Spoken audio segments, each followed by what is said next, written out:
Pasha Pablo, Wide at 7. Thank you for tuning. The replay. Okay. Give me a moment. I'll be right with you.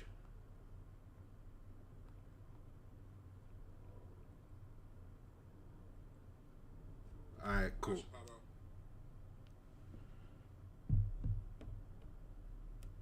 Okay, there. I think that works. All right, let's get to it. Got a lot to cover today. We're gonna go over. Get your notebooks, right? Get your notebooks, and if you like sports, right? If you like sports, this is gonna be one of your favorite talks on YNet 7 to date, okay? Because we're gonna take it to the court live, right? But not the court that you thinking of. Okay? Not the court that you thinking of. So what we're gonna go over today is, so as you get your notepads, right? I spent a couple days putting this together for you. And take some notes. Reflect, right? Ponder on it. Let it marinate. See what thoughts come to your mind. Put some quality questions in the chat. Okay? That's your goal. I want you to block off approximately an hour and 30 minutes total.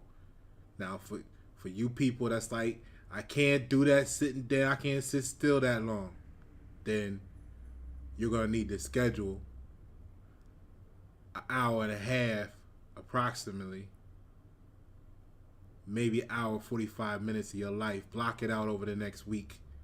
Make sure you finish this in its entirety. Get your kids together, get your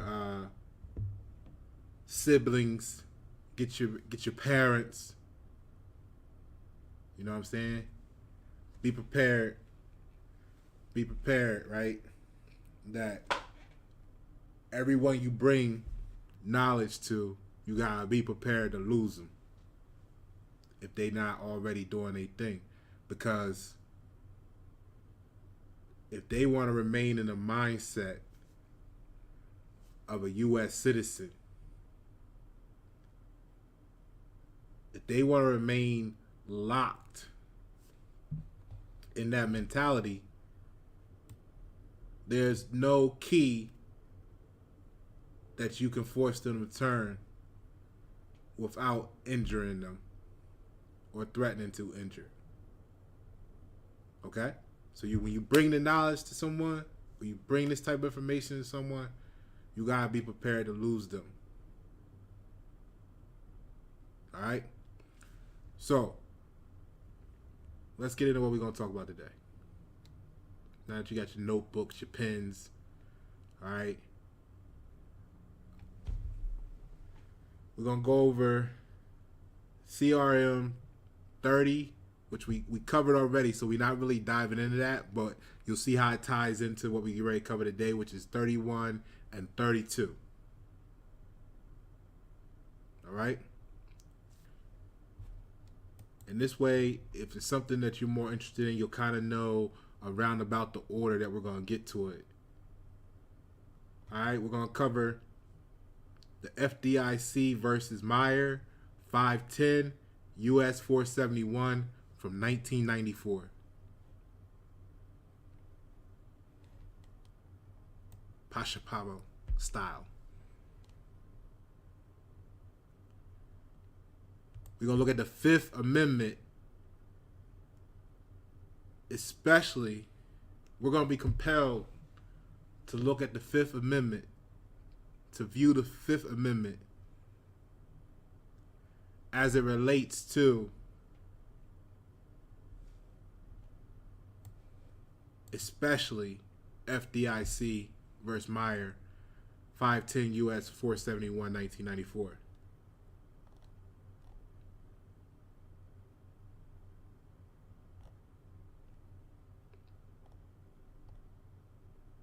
We're going to look at Title 28 briefly, 1346.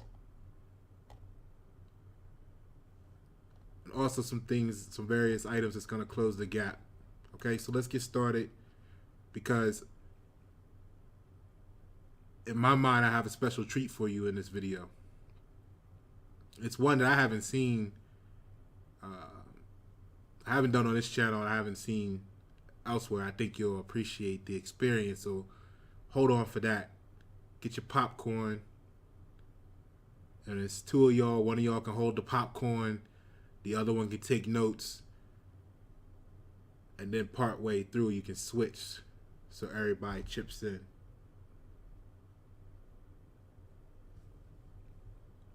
Let's begin. So what we're going to be looking at today is, we covered number 30, right? Immunity of the United States from suit absent express consent.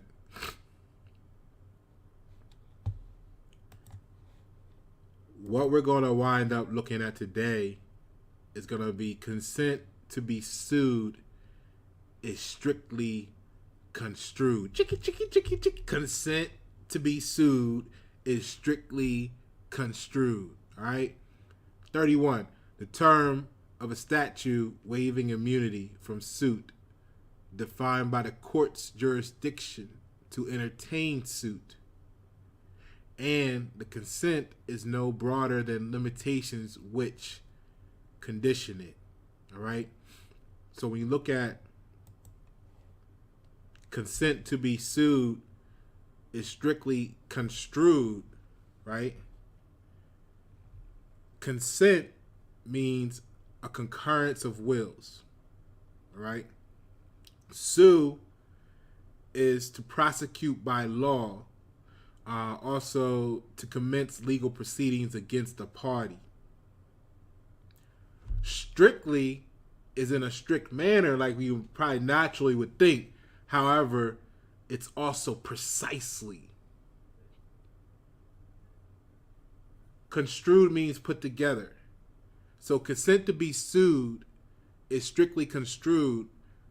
Running together is something along the lines of a concurrence of wills to prosecute by law or to commence legal proceedings against a party is precisely put together. All right. So now, once you get that, we'll look at 33. 33 is immunity of government officers sued as individuals for official acts. Immunity of government officers sued as individuals for official acts, not personal, but official. This is going to be critical in today's exercise. So the general rule at common law was that in order for a government official to be protected by absolute immunity for common law torts, not only did the official have to be acting within the outer perimeter of his or her official duties, but the conduct at issue also had to be discretionary in nature. And give you some other details there that we're going to cover in another video. What we're going to look at today, right? Because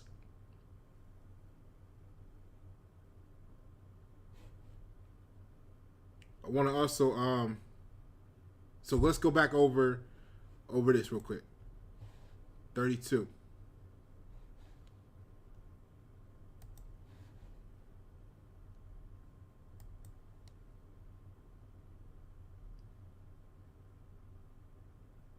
Okay, 32. Government agencies are not subject to suit. absent statutory waiver of immunity.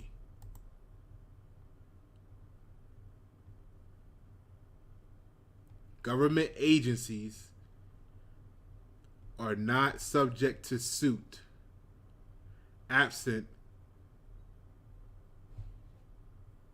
statutory waiver of immunity. Okay, let's put this together.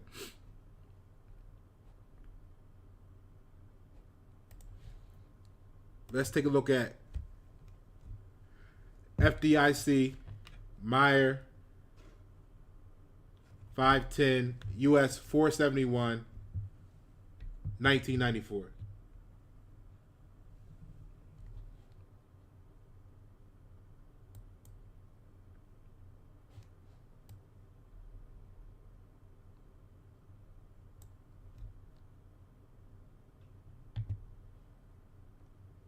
All right.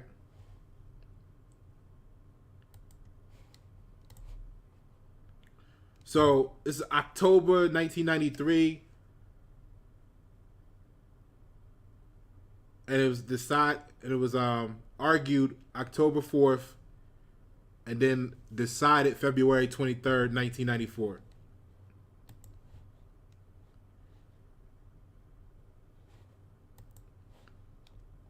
So after the Federal Savings and Loan Corporation, right, FSLIC, as a receiver for a failing thrift institution, terminated respondent. Now, what do we talk about respondent mean, right? You know, that's the defendant. Or the person, you know, that's looking to the subject, one of the subjects. It could be the defendant, let's say.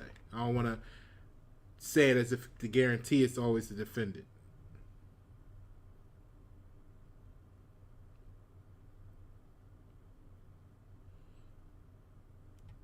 So the respondent, Meyer, was terminated from his job as a senior officer of that institution. He filed a suit in the district court claiming that his summary discharge deprived him of a property right without due process of law in violation of the Fifth Amendment. In making his claim, he relied on Bivens v. 6 unknown federal narcotics agents, 403 U.S. 388 and 397, in which the court implied a cause of action for damages against federal agents who allegedly violated the Fourth Amendment. The jury returned a verdict against FSLIC, whose statutory successor, petitioner, Federal Deposit Insurance Corporation, FDIC, appealed. The Court of Appeals affirmed, holding that although FTCA, Federal Tort Claims Act, provides the exclusive remedy against the United States for all claims which are cognizable under 1346B. Meyer's claim was not cognizable. That the sue and be sued, right, and entitled or clause, the sue and be sued clause contained in FSLIC's organic statute constituted a waiver of sovereign immunity for Meyer's claim. Okay?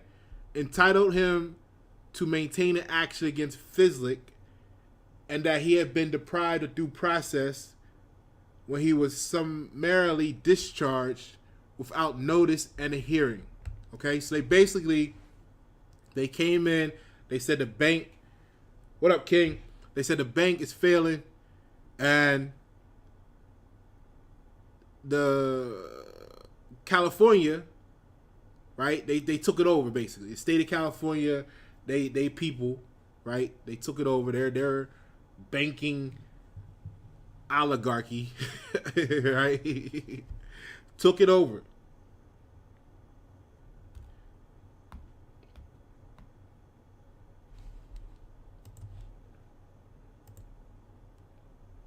All right. So, excuse me, a little All right, back. So the banking hierarchy of California comes in, takes it over. In that process, they can this dude. All right. Technically, per their books, they're supposed to can all upper management. We're going to get to that in a moment. I'll show you where it say that. We're going to go through it. In California, these people have like a guaranteed, almost like a guaranteed work clause, right? Like, hey, if you're in this position, then if the bank fails, or not if the bank fails, technically, that's the wrong verbiage, but pretty much you're guaranteed a job in that position. All right, so that's claimed as property, the future labor, okay? Is what they were trying to do. Originally, the court went in favor of them. All right. It was appealed by the FDIC. The higher level court came back and said, "Yeah, we agree with that too. Give them the check. Cut them the check." Okay. And then it went to the Supreme Court, where they kind of liked it, but they came back and said, nah, because it would, fuck everything else up we done thus far. All right, so we're going to review all of that and tie some knots in here together to connect you with some other things, okay? So remember what we talking about here.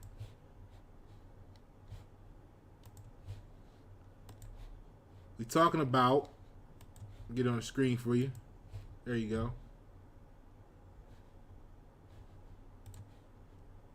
We're talking about 30, immunity of the United States of suit absent express consent.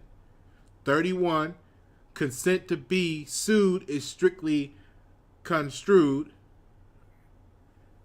32, government agencies are not subject to suit absent statutory waiver of immunity. And then you could throw in 33, immunity of government officers sued as individuals for official acts. Okay? Let's hit it. So what we got to do first is we got to look at this Fifth Amendment. This Fifth Amendment.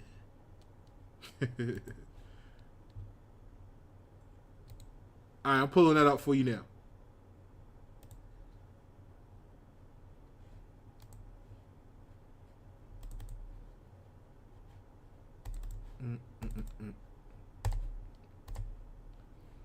There you go. Fifth Amendment. No person shall be held to answer for a capital or otherwise infamous crime unless on a presentment, right?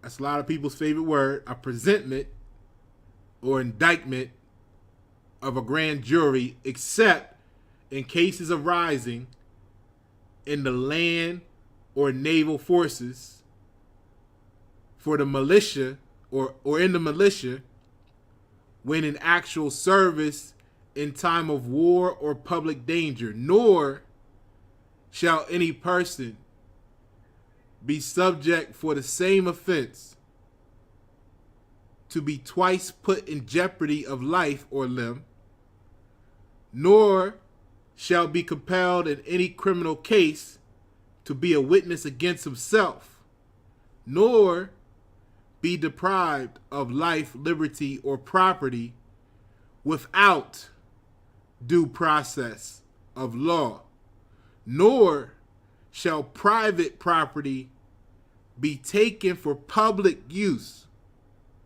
without just compensation. Now, for that to register, we gotta look at the word private.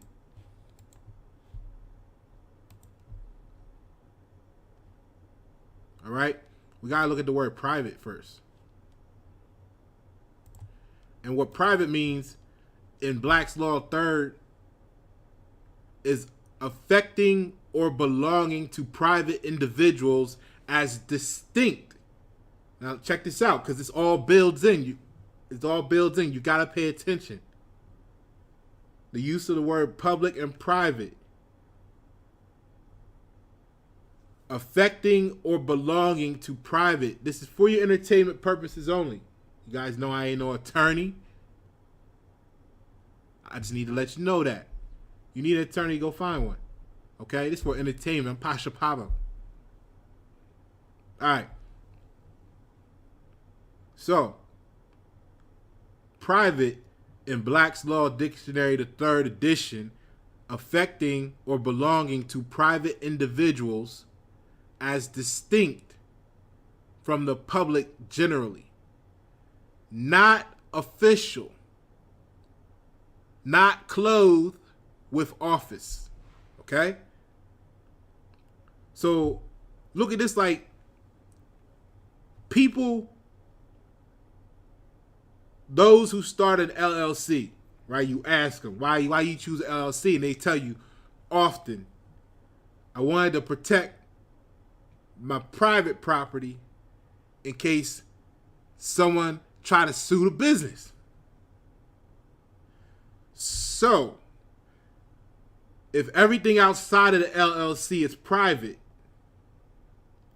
does that mean everything inside the LLC or under the LLC is public? Is that what that means? Everybody's seen a dollar before, right? Everybody's seen on there where it says this note is legal tender for all debts, public and private.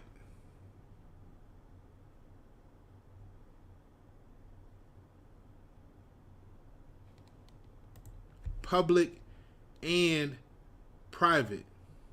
You heard the saying before, to each its own. Public and private. So if the LLC is part of those agencies we talked about, if you didn't catch that video, go chime in with that video. It was like 1, 2, or 3 videos ago. Matter of fact, watch the last 3 videos ago. All of them. Catch up. So if the LLC is over, or and we went over the agencies, okay, and companies are part of that U.S. corporation, does that mean that they can only take from you what's already theirs, right? Because if, remember, private is outside the LLC. What's inside or under the LLC, question mark, is it public? That would explain why public can only take public from you. So they can only take from you what is already theirs, because it's in the public. We'll talk more about that in the future. So to get some more laser focus, on the topic, we got to look at private property.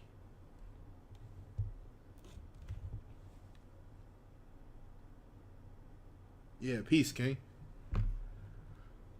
So, private property, as protected from being taken for public uses. Look at that right there in the first sentence. You get, does it stand out now? Private property, as protected from being taken for public uses is such property as belongs absolutely to an individual and of which he has exclusive right of disposition. There go that word again. We covered that. Property of a specific, fixed, and tangible nature capable of being had in possession and transmitted to another, such as houses, lands, chattels, cars, you name it, right? Private property is not in the public.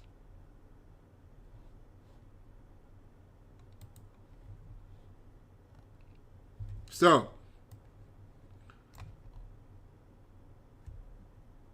what was the property right Meyer was claiming? The right to his future labor.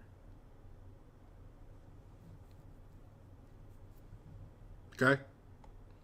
So now, where I want to take you to is I want to take you to court. I want to take you to the court. We're going to shoot some hoops. We're going to play some tennis. We're going to score some goals, man. All right?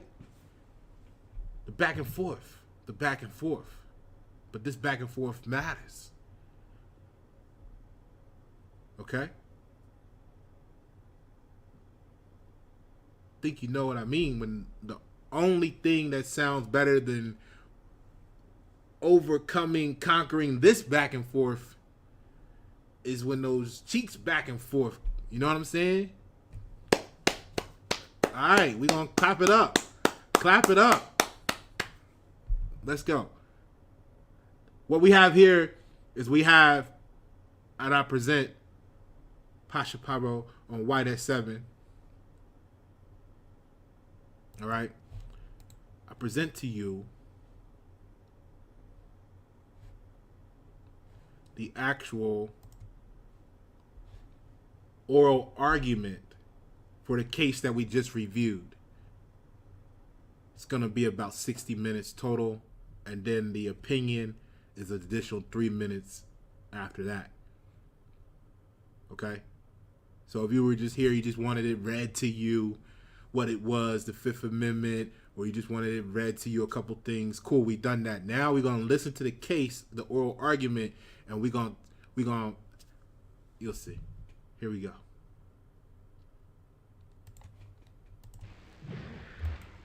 We'll hear argument first this morning in number 92741, the Federal Deposit Insurance Corporation versus John A. Meyer. Mr. Bender.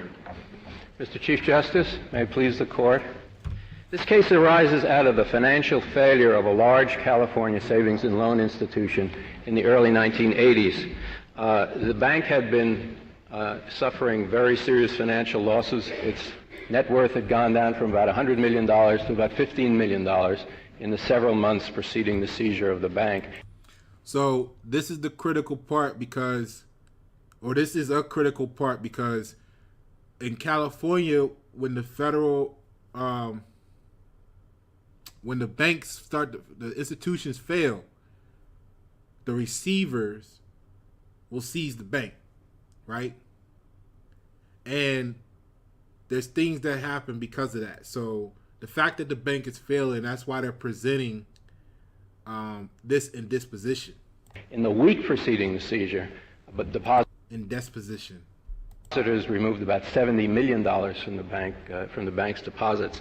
The bank was seized by the California Savings and Loan Commissioner because she thought the bank was operating in an unsafe manner. She appointed the FSLIC, FSLIC, which has since been replaced by FDIC, as the receiver, and FSLIC was also appointed receiver under federal law. Under FSLIC's policy then, which is still FDIC's policy, pay attention to this. This was the policy. When a thrift institution fails for financial reasons, they immediately terminate all the top management of the bank for obvious reasons. So when they acquire the new bank, the failing bank, they come in, they chop the head off. They're supposed to anyway. All the top management of the bank get terminated, and they merge it. So now, what I want you to do, kind of like as the sidebar, because this is your entertainment. I'm not a lawyer. This is for your entertainment. All right. You got to ask yourself, was the bailout in 2008, 2009 really about the people and the economy? Or was that just a really clever way for all the top management and all the failing institutions to keep their jobs? That's the management that got the bank into the financial condition that required the seizure. Those are the highest paid people. But perhaps most importantly, the receiver's job... What up, King? What up, Trish McCabe? ...is either to terminate the bank or to merge it with another going institution. And for the purposes of doing that, it's very important not to have the top management there, because the institution into which it's merged will have its own management. Pursuant to that policy, the 4 top officers of Fidelity were terminated. The president, the plaintiff in this case, Mr. Meyer, who is the president's brother, and two other people. The bank was, what happens is the bank is terminated, the receivership takes over at the end of one day, and at the beginning of the next day, the bank reopens as a new institution, which is chartered by the Federal Home Bank. I'm going to stop this for a moment. Excuse the distraction. I'll back it up so you can catch up. Who you're listening to right now, right, is the different councils. And just so you know how this works, they got the little judgy people up there at the top in the little robes. And when one of them speak, you'll see them light up. So there's going to be a dialogue between the counsel for Myers and the counsel for FDIC, and engaging in a back and forth in court with the Supreme Court justices. Like I said in my post on Facebook, one, if you're not on my Facebook page, get on my Facebook page. Just Google Pasha Paro.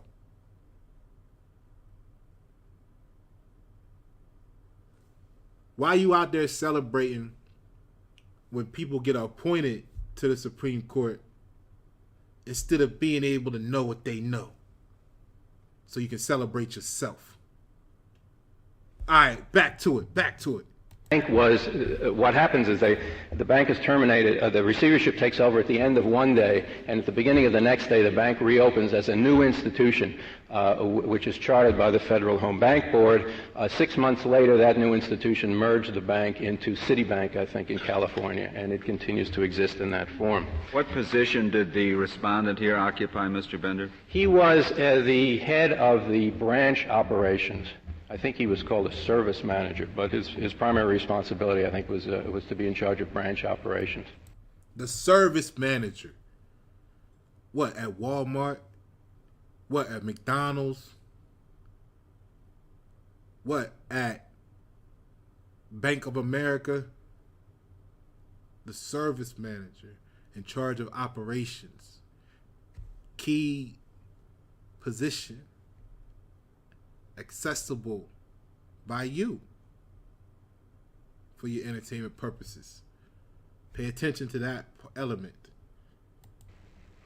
He brought a lawsuit based on many different claimed rights. The only ones which proceeded to trial were claims not of a breach of contract, but claims under the Due Process Clause. The lawsuit was based on... Now, pay attention to that. It was not brought under breach of contract. Okay? It was brought under the due process. Important to note in this case.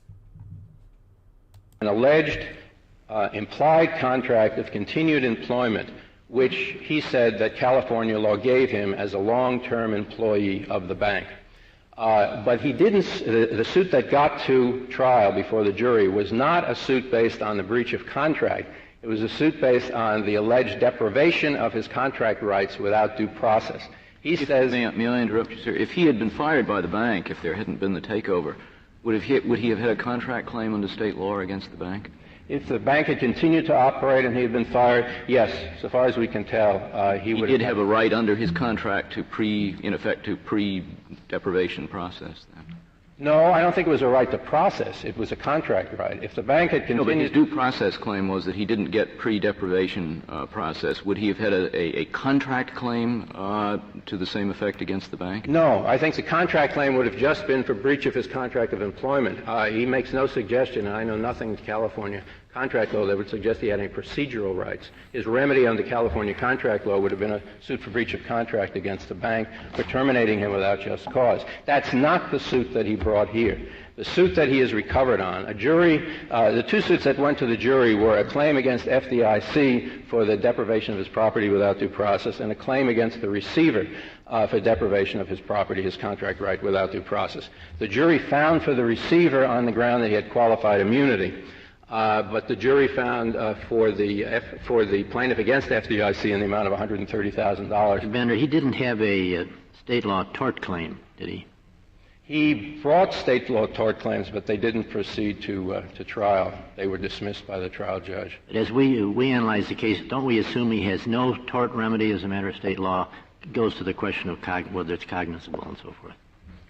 I don't think it matters whether he has a tort remedy under state law. The particular tort remedy couldn't it arguably be said then the Federal Tort Claims Act would provide? Well, if he had a tort remedy under state law, he could try to assert that state law tort remedy against the federal government under the Federal Tort Claims Act. But that's not the right he alleges in this case. Here he's alleging a violation of his federal constitutional rights. Mr. Bender, about your argument that there is no due process. So, Pasha Pablo, you built this channel starting on etymology, and you said it was very paramount to be received because once you understand the words used daily have alternative meanings, you'll better comprehend law.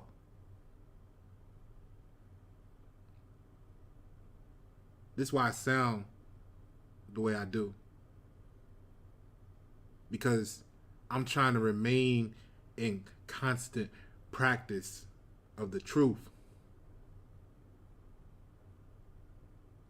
So it's not that we don't like people. It's not that we don't want to assimilate and fit in. It's we want to be true. And then that's why we had to spend the time on the channel to go and review all the emotional bullshit people put you through for being who we are. Because we want to remain true. And they got something wrong with them that they judging you about because they don't know the truth.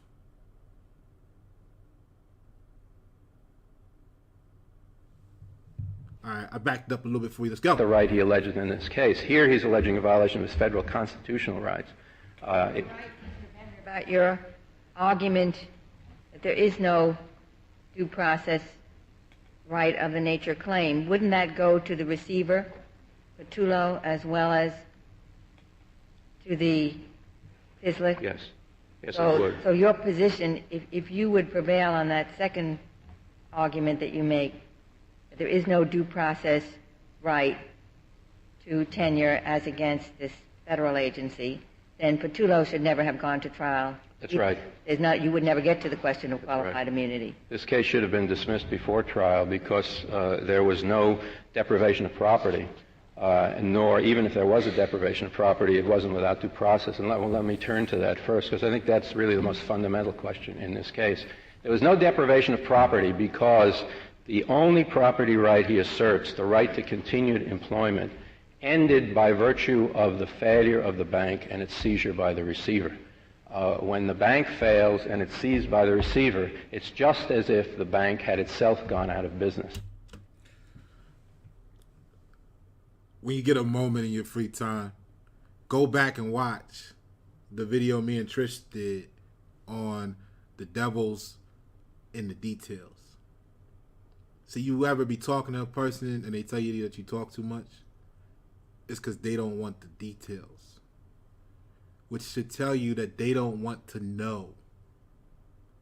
Now they gonna argue with you. No, it's not that I didn't care what you were saying. It's not that I didn't want to know. Well, then shut the fuck up and let me give you the details, because it's infinity, and I'm trying to give you the infinity. See, that's what they want from. That's what they don't. That's what you want to give them, the whole picture. All right, because you're trying to be true. But they want to gaslight you.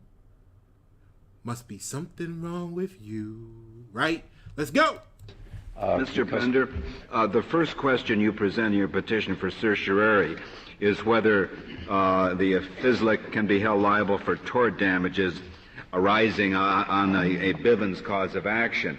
Now, you're choosing, I take it, the second question you present first? Yes, I think it's a little easier to understand the case if you understand first what the tort right is, what the constitutional tort right is that he's asserting. But I take it you're also going to argue eventually. Absolutely. Both points are important and both points are raised by the case. Either one is sufficient to dispose of the case. If he worked for the bank with an implied contract of continued employment, and the bank went out of business for financial reasons, I don't think anyone would think that he had a right of continued employment with a bank which had failed and was no longer in business. And that's exactly what happens when a bank goes into receivership. You can tell that by the common law notion of receivership, which has been absorbed into the federal statutes, cases going way back, including decisions of this court that we cited. Does California law agree with that? In other words, if there is a receivership of a business in California law, there's an absolute right to terminate all the employees and hire new ones? We think so, but that's irrelevant because federal law clearly supersedes California law, and the receiver here was appointed under federal law. Remember, this is a bank insured by the federal government. Well, but your theory is that the company has gone out of business, and I just have some trouble with that. Most receiverships, including FDIC, operate the business on a routine basis, subject to the supervision of the FDIC. Could they fire all the janitors because they didn't like the way they parted their hair? In fact, FDIC now has a policy of firing all employees immediately upon the onset of the receivership and hiring back those that it wants to hire back to do whatever the bank wants to do. This is why you got to stay up to date. They just expressed right there that this is malleable. Things change over time. So the FDIC, just like your job, rolled out a new policy and they said, here, pencil this, right? So if you're on the outside of that, you got to stay up to date with what's going on. You know, if you can stay up to date with how many points LeBron scored, if you can stay up to date with what Jada Smith said, how they went viral, then you can stay up to date with this shit. Because this is what's going to help you in life. All the other shit is irrelevant. Let's go. I think it's a mistake to assume that the bank always continues operating in exactly the same form. The receiver has the right to terminate, wind up the affairs of the bank. He has the right to consolidate or merge it with another bank. He has a right to draw it in its scope of operations to make it profitable. New management takes over. The receiver feels that they need new management in order to accomplish those things. And to have the old top management staying on in the bank as you're trying to merge it with another bank, which they may have resisted doing for a number of years, as you're trying to wind up its affairs, would be really disruptive. Perhaps so, but why is it so that you would be without liability for breaking those contracts any more than you would be without liability for breaking other contracts? You certainly don't say that money that the bank owes to some people is no longer owed because the bank is now out of existence, right? No, it's a really good point. It's just a contract like that, I assume. No, it's not. I think you have to distinguish between two different kinds of contracts. For example, if this employee had accrued vacation pay coming to him, or perhaps even accrued severance pay, that he would be entitled to, because that is pay for past services. And similarly, a company that had supplied desks, let's say, to the bank, which already had them, and they hadn't paid the bill yet, that company would be entitled to recover that out of the assets of the bank. Suppose it was a contract to provide desks, not just in the past, but in the future. Wouldn't you be liable for the profit that is lost? It's quite clear that the receiver has the power to terminate those kinds of executory contracts which haven't yet taken place. At that time, the regulation said that the receiver had the power to reject or repudiate any lease or contract which it considers burdensome. Without liability? Without liability for future profits, without liability for services that had not been rendered. It can repudiate contracts for past services where the money had already been earned, and then there would be liability. It would be contract liability, and it would be contract liability that would come out of the remaining assets of that bank, not liability that would be paid by the assets of the federal government. Well, it doesn't make much sense to talk about repudiating past liability for past contractual breaches, does it? I mean, you're going to be held liable on a contract measure of damages whether you technically repudiate the thing or just admit you didn't perform. That's right. And so the main burden of the repudiation clause, it seems to me, has to be toward these future contracts. If you were going to let him recover on that contract, how much could he recover? Well, but I mean, you can say repudiate. Any businessman can repudiate a contract, but the issue is whether you're liable. Right. For the money under it. To say you can repudiate it doesn't establish that you're not liable for the breach. Right. But maybe the most fundamental point is if you're liable only on contract. Out of the assets of the bank. That's not the claim that Mr. Meyer has brought here. Even if he did have a contract right, it would be a right that was enforceable only by a suit for breach of contract, and that suit would be payable only out of the remaining net assets of the bank. So that if the bank in fact had no net assets, he wouldn't get any money. What he has tried to do here is to turn that contract suit which would have to be paid out of no assets, into a suit where he wants to be paid from the taxpayers' money through the federal appropriations through the FDIC or FSLIC, by saying that I'm not suing on the contract, I'm suing for the breach of the contract without due process, as if he had a constitutional right to a hearing before that. So it's not an essential part of your case, and you don't really argue here that when there is a repudiation, there is necessarily no liability for the breach of future obligations? Not at all. Although we do feel that there is no liability for the future work he was going to do, that the contract terminates. If you want to, you could look at it this way. When that contract... I don't have to agree with that. No. So what's going on is, like, what they're saying is, okay, for the time you put, you know how you put time in at work? Let's say you've been there for 10 years. So you don't accrue some vacation build up, and then you get your annual. So you got so much vacation that you could use, those type of positions, you know. Because it's something that you've already accrued, the argument they're making is and I mean, not to say the whole argument, but just in this one topic, speaking relative to property rights. Because he already accrued that, he would be entitled to that. With the clause that, you know, up until the limitations of the bank's assets. However,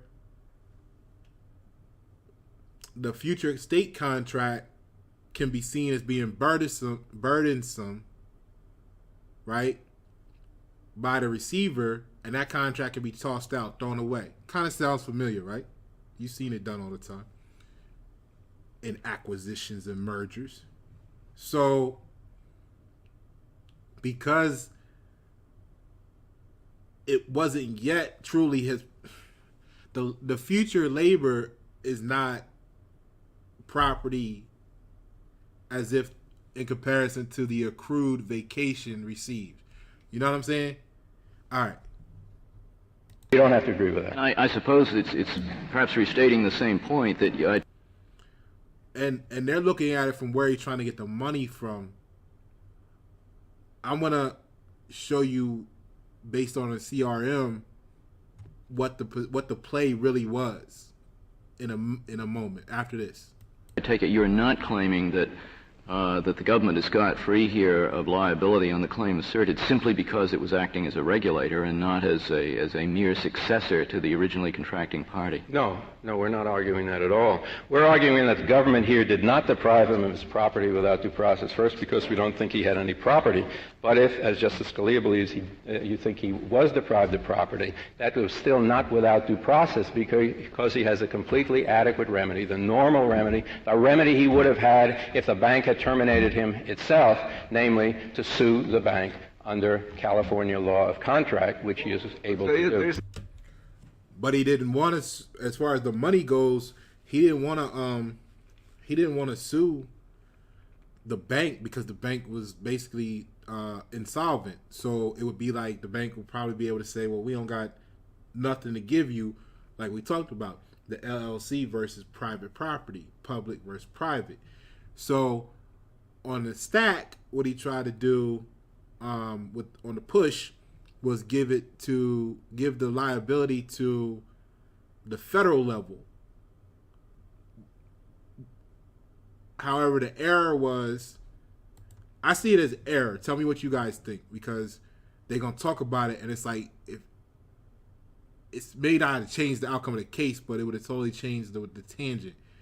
But if we go back to this right here, right, this is where it went wrong, because where you go to the federal level, okay, you got 30, which is immunity of the United States from suit absent express consent. See, he had claim on the state level, but that would have been neutralized by the insolvency, okay? So bring it up to the United States level because of the agencies. Remember we talked about the agencies, right? And the FDIC is one of those agencies. Let me show you what I'm talking about.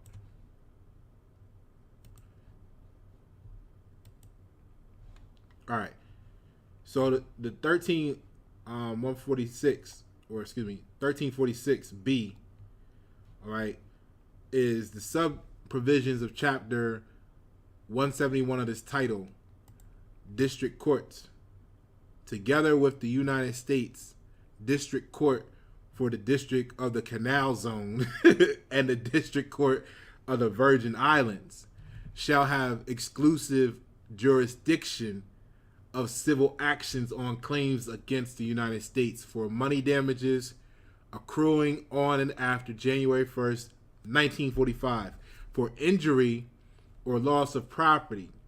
You're going to hear this come up because this is what they wanted. Anyway, a personal injury or death caused by the negligent or wrongful act or omission of any employee of the government while acting within the scope of his office or employment.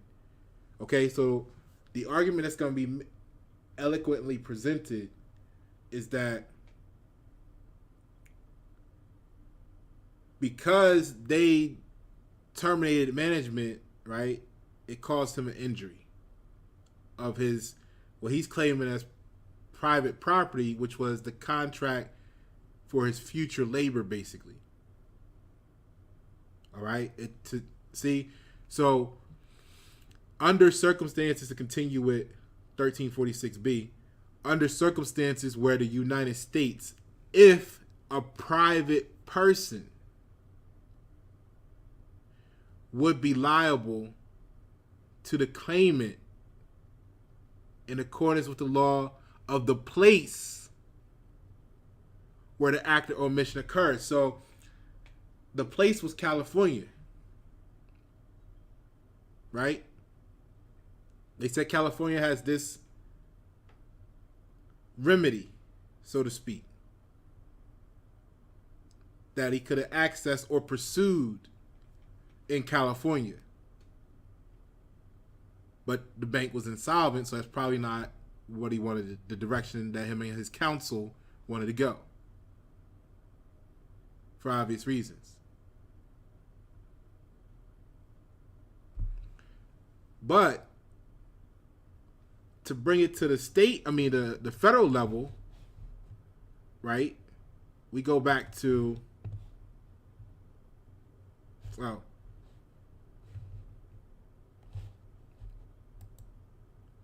So then, right, check this. Here's some definitions. So as used in this chapter in sections 1346B, right? The term federal agency includes the executive departments, the judicial and legislative branches, the military departments, and then independent establishments of the United States, which are the agencies. Okay, so this was FSLIC. The agency was the FDIC. Okay? Now, and corporations primarily acting as instrumentalities or agencies of the United States, but does not include any contractor within the United States, just to finish that out for you. So the independent establishments of the United States are the independent agencies. And here is the Federal Deposit Insurance Corporation on the list.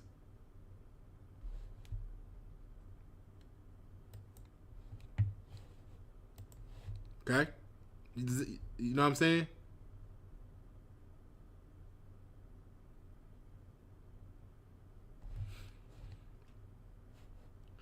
So if we go back to, let me take it back here to this. No. Yeah. Whereas, under circumstances, whereas the United States, if a private person, see the if a private person, why? Because of 30, 31, 32, and 33. Immunity of the United States absent or from suit absent express consent. Consent to be sued is strictly construed. All right. And then government agencies are not subject to suit, absent statutory waiver of immunity. So in order for, the reason why they're going at it like this is because on this level, they can make the argument that puts the U.S. capacity, the injury caused by a private person and not the agency itself. And that's why they mentioned, if we go to back to here, right? And this is going to come up, be very important, so pay attention to this. But this is why they're using Bivens versus 6 unknown federal narcotic agents, because in that case, it was decided to apply the remedy by removing the liability from the agency and applying it to the 6 agents in their private capacity. Because, in my interpretation for your entertainment purposes only, immunity of government officers sued as individuals for official acts. But then go back to 32. Government agencies are not subject to suit, absent statutory waiver of immunity. All right. Let's keep it going. Isn't there an inconsistency in your position, Mr. Bender? Because you say that the receiver's rights are not dependent on state law, and that presume that it has rights coming from the federal regulations and that sort of thing, and yet his remedy is purely state law. Well, because the receivership doesn't, although... And technically, I guess you could say the FDIC is the defendant because they're being sued. So that would make the suer the plaintiff. So this would technically be who you're listening to now, the defense's counsel.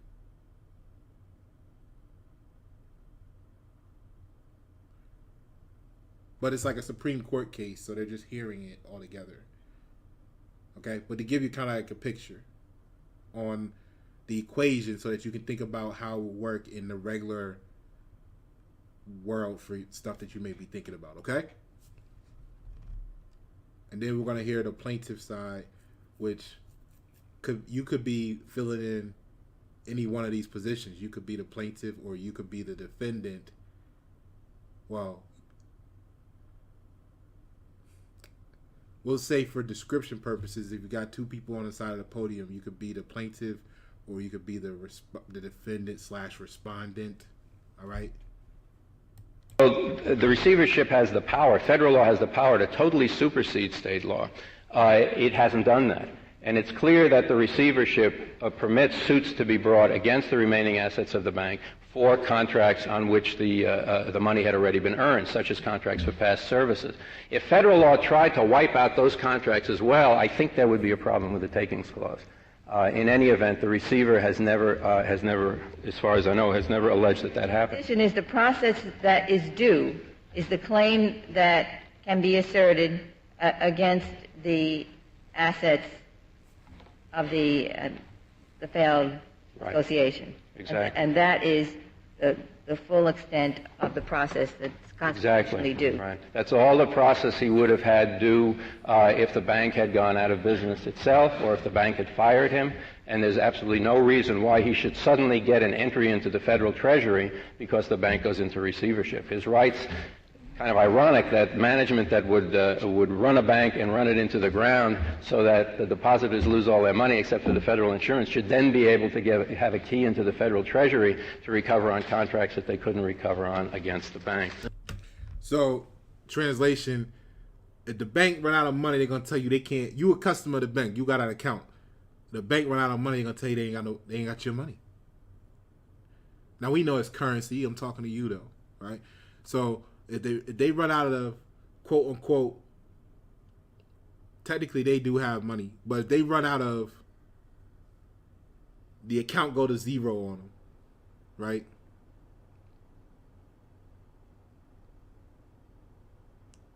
Then they're gonna tell you when you come to get yours, they ain't got it, which is why Myers didn't want to try to go down a road in the state level because it was going to be based on inevitably at the end of that road the assets of the bank, which would have been zero. If he gets a victory on the federal level,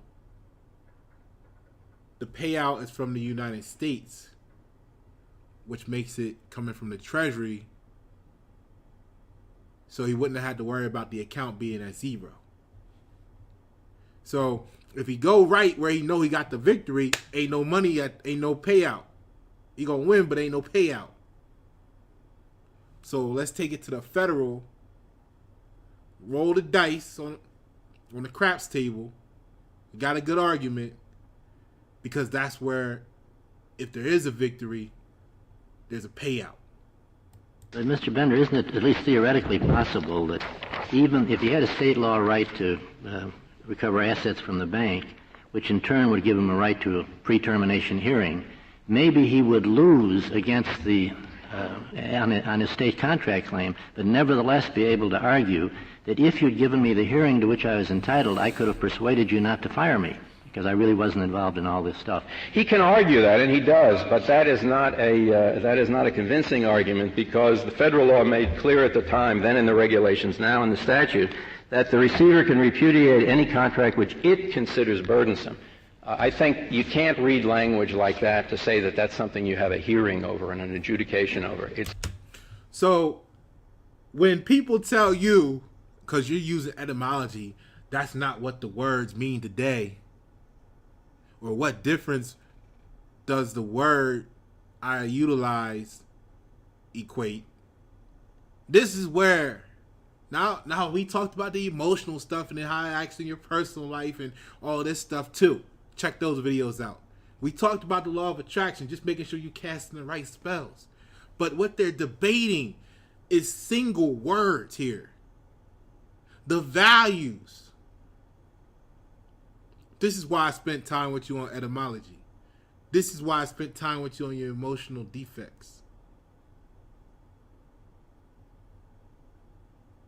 Let's go. any repudiated contract that the receiver considers burdensome. It's in the sole discretion of the receiver, and it has to be.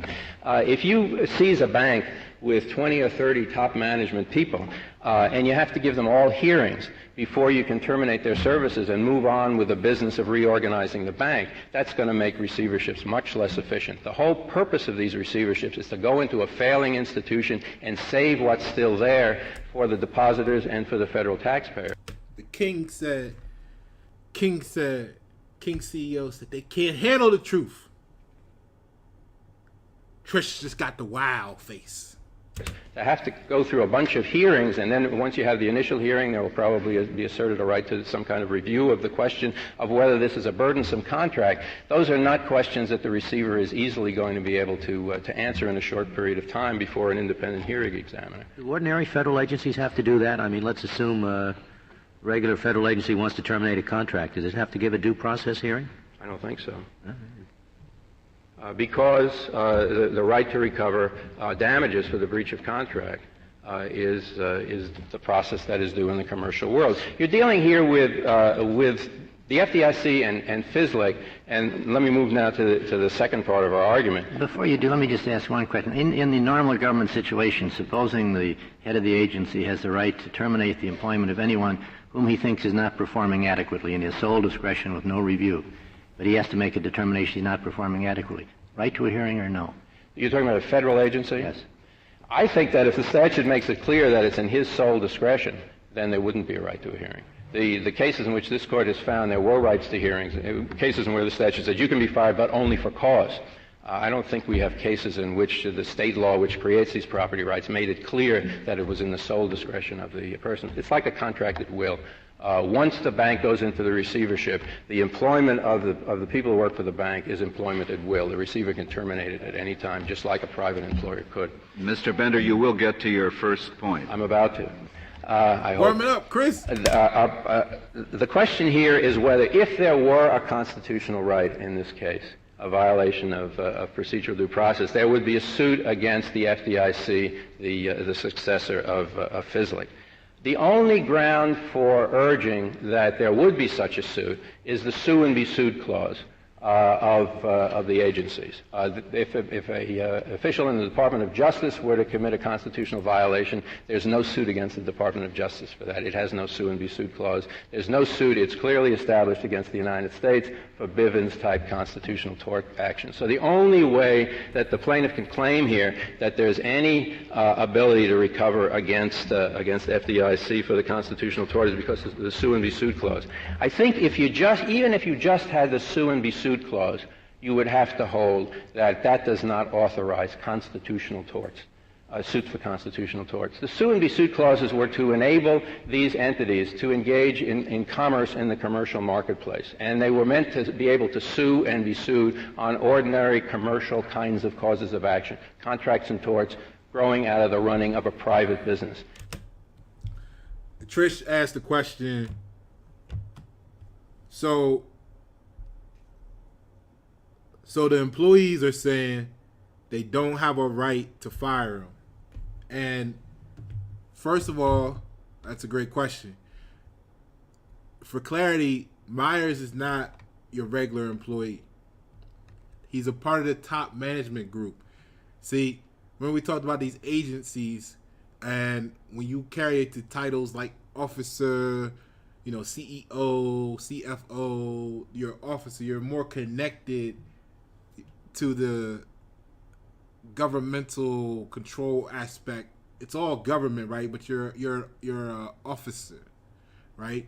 So as you come down a little further, there's still a huge gap in most large entities or corporations between your average employee down here, entry level, and what's going on up here at the top.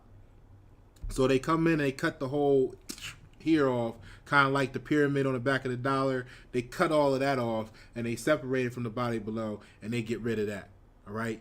So in California, when the financial institutions fail, that's the general practice of FSLIC and FDIC when they have to go into receivership of one of these failed financial institutions.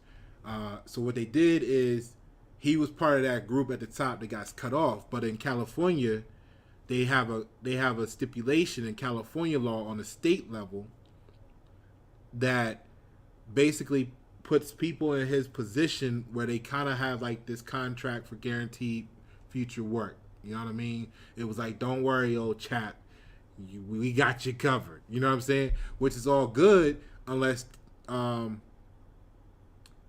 they have to produce like so in an at-will state firing, they're saying, which is why the sue to be sued is important. So in an at-will state, they can just fire you at will. They don't need to give you a reason, right? But if it's not an at-will state or situation, they have to actually come up with or justify or prove or display or testify to a valid reason that must be agreed upon. They just can't wake up one day and say, you know what? Today's your last day, buddy. You know what I mean? All right. So in his position in that corporation that was a bank, a financial institution, he qualified for that type of contract implied promise, right? Which would have been cool on the state level. Oh, you got it? So what's complicating is because there's no money to be had at the state level challenge, he escalated it to which he won, right? He's escalating to the federal level to receive payout because the victory in the federal level would access the Treasury. But more importantly, we're going to talk about the flaw based on the CRM 31 through 33. So did that answer your question? It's not the employees were saying they didn't have the right to fire them, but actually certain employees in California in that institution style of the bank world has like a implied contract where they're promised those future contracts. You know what I mean? For work, basically. So you say we reached that result without even... And the argument he's making, as from his claim, Myers, that is that he's treating or wanting to treat the future work contract, even though it's not tangible, like your accrued vacation. He wants to call that his private property and slide it into a Fifth Amendment due process, which is a good presentation, but we're going to talk about where they went wrong. Referring to the Federal Tort Claims Act, just the sue and be sued clause alone, and is that some implied exemption we read into the language? Yes, that's intuitive. We know that intuitively it means sue and be sued commercially. That was the reason for the creation of the sue and be sued liability. But you don't have to reach that here because Congress clarified that, made that absolutely clear. Well, we might not have to reach it, but we have to understand it, I think, to follow your argument. Right. No, you don't. You could, even if you thought that constitutional torts could come under the general sue and be sued language, Congress has made it clear that it doesn't intend that they do by specific language in the Federal Tort Claims Act. But I do think it's important to recognize that the sue and be sued authority is not just an open-ended, I don't think it was intended to be an open-ended sue and be sued authority. It was intended to facilitate the operation of these agencies in the commercial marketplace. And I don't think you should infer a waiver of sovereign immunity for a wholly different kind of thing, a tort action growing implied by the court out of the Constitution from that sue and be sued authority. But Congress made it entirely clear that that's what it was thinking in the enactment of the Federal Tort Claims Act. Now, ladies, gentlemen, I want you to turn to the person next to you, and I want you to look them in the eyes. And I want you to be fucking honest. And I want you to know, could you have had a conversation like this long without becoming angry, frustrated, bored, etc., etc., etc.? You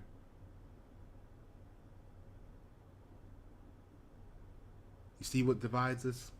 Let's go! Well, what about a false imprisonment claim? Would that be under the sue and be sued clause? Or is that outside of the commercial realm? I mean, this is a very difficult jurisprudence you're asking us to adopt. I don't think so. If the tort claim comes under state law, then I think it can be made against the agency under the sue and be sued clause. But I don't think the sue and be sued clauses were meant to create liability in those agencies arising out of the federal Constitution. So in your ordinary false imprisonment case, there's probably a state law claim, which is the same kind of a claim which could be brought against a private company. That's the test I'm asking you to use. The kinds of claims that could be brought against a private company were the kinds of claims that were intended to be authorized by the sue and be sued clause. When you can talk and present an argument with this level of calmness and composure, while the emotional people, erratic people, animated people, they gonna always walk away feeling like they won the conversation. Like they won. They don't even realize what was said to them. Because they only know emotion.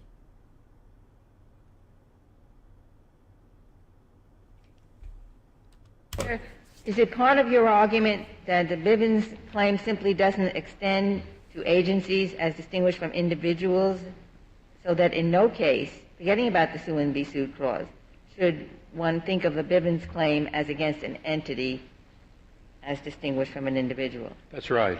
And that's because there are only two kinds of agencies. The ones without sue and be sued clauses, it's clear that they cannot be sued. You'd have to sue the United States, and it's plain you cannot sue the United States on a Bivens-type tort. The other kinds of agencies are the sue and be sued agencies, and there Congress made it clear in the Tort Claims Act that it wanted to make the tort liability of sue and be sued agencies exactly the same as the tort liability of other agencies. I thought your argument went beyond that. I thought you were also arguing that even without the Federal Tort Claims Act and even without the sue and be sued argument, there simply is no such thing as a Bivens action that is against the government and not against a private individual. That's right. There is. Did you make that argument below as well, or is that being made for the first time here? I believe we made that argument below. Yes, I don't think it's being made for the first time here. That argument was certainly made in the petition for certiorari, and there was no below in the lower levels claim that it had not been made below. Mr. Bender, the sue and be sued clause came in when, as opposed to when the Bivens claim was created? I think it's important to understand that. The sue and be sued clauses were first. Many of them were first. And by the time of the Tort Claims Act in 1946, there had been a number of tort suits brought against the sue and be sued agencies. State law tort suits, because there were no Bivens claims at that time. In enacting the Federal Tort Claims Act, Congress said the government, the federal government, is now going to be liable on the torts of all federal agencies, sue and be sued or not, with certain important limitations. And at the same time, it said, in the statute that is now 2679A, it said that the sue and be sued agencies should also not be sued, and all tort claims should be brought against the federal government. And the legislative history, let me read you a brief excerpt of the committee report that accompanied that statute. It says, Section 404, that's the predecessor of the statute we now have, provides that federal agencies suable in their own name prior to the enactment of this bill will no longer be suable for torts cognizable under that bill. This will place torts of suable agencies of the United States on precisely the same footing as torts of non-suable agencies.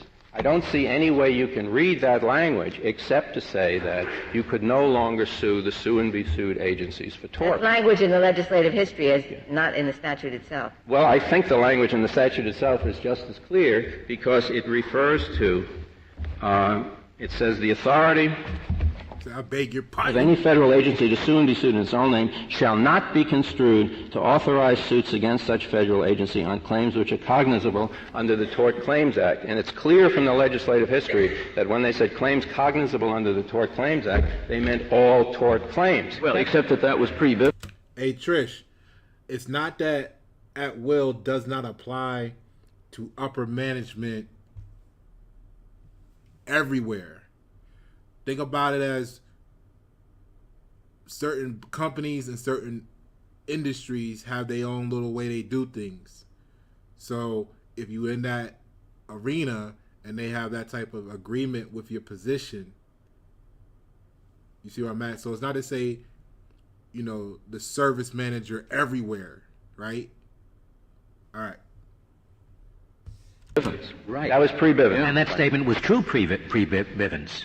It was quite true pre-Bivens. Well, it wasn't true before the Tort Claims Act. Before the Tort Claims Act, you could sue the sue and be sued agencies under tort. And so Congress was clearly doing something important here. I understand, but pre-Bivens, and given the new enactment of the Tort Claims Act, that statement of legislative history would be quite true. But it says nothing about what the effect of that act would be after you have Bivens. All right, and then the question for this court is, when the court creates the Bivens cause of action, finds the Bivens cause of action in the Constitution, is that now going to be the only tort claim that you can bring against the agencies? Hey, if you feeling this shit, man, hit the thumbs up or some hearts or something. Share the live. All right, let's go. Even though you can't bring it against the United States. I think Bivens I appreciate you for sharing. is not cognizable under 1346B. No, I think by cognizable under 1346B they meant tort claims. Otherwise, they could not possibly have said what they say in the next sentence of the committee report. This will place torts of suable agencies on precisely the same footing as torts of non-suable Again, agencies. you're referring to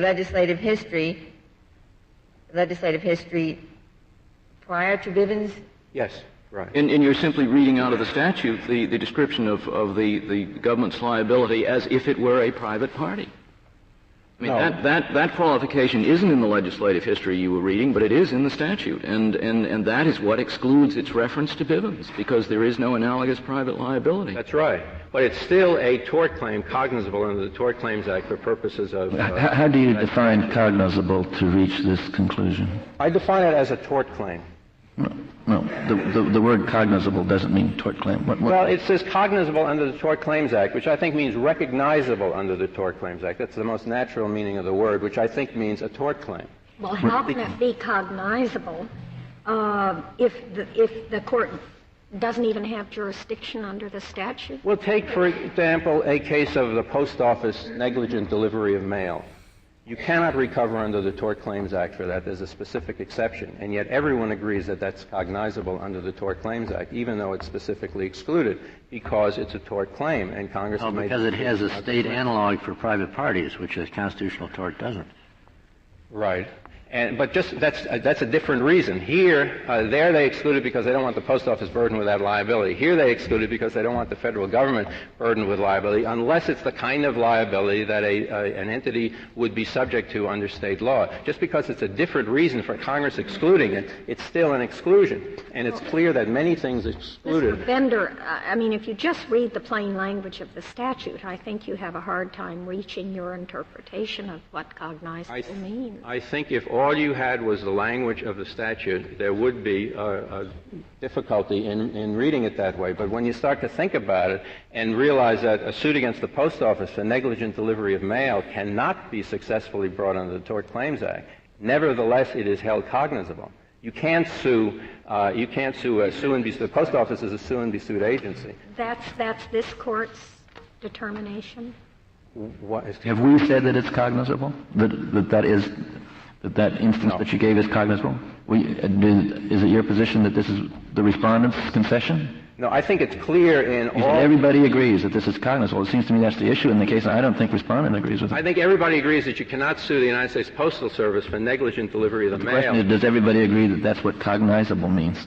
No, this is the first case to raise that. Mr. Bender, you're making the argument that Congress really meant to bracket sue and be sued agencies with all other agencies for Tort Claims Act purposes, but they used incomplete language, so the court should kind of fix up the language and... It's not incomplete. It's not as exact as we would like it to be. It's somewhat uncertain what cognizable means, but I think when you start to think about the consequences of holding that it means that it's only those cases you could succeed under the Tort Claims Act under, you will realize it can't mean...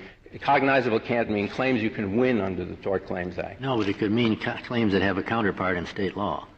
It could mean claims that have a counterpart in state law. That's true. But Bivens, then, I think makes clear that you shouldn't assume, you shouldn't imply a cause of action against the agency. Bivens itself said that there are certain factors counseling hesitation in creating Bivens actions. And one of them, the first one Justice Brennan mentioned there, was an impact on the federal fisc. And you couldn't get a clearer case of an impact on the federal fisc than the tort action in this case. And so even if you think that it would be possible to imply some kinds of Bivens actions against federal agencies, although we don't think you should, you certainly would not imply one in this kind of situation where it is a direct attack on the federal treasury and exactly the kind of action that Bivens says you should not. Also counsel hesitation that you'd have this anomaly of the difference between the sue and be sued agencies and other agencies. I think it does. I think Congress made clear that it wanted that in tort cases, it wanted all the agencies to be treated the same. And I think the court should hesitate before creating a major exception to that kind of. They didn't make clear that it wanted, even if you read the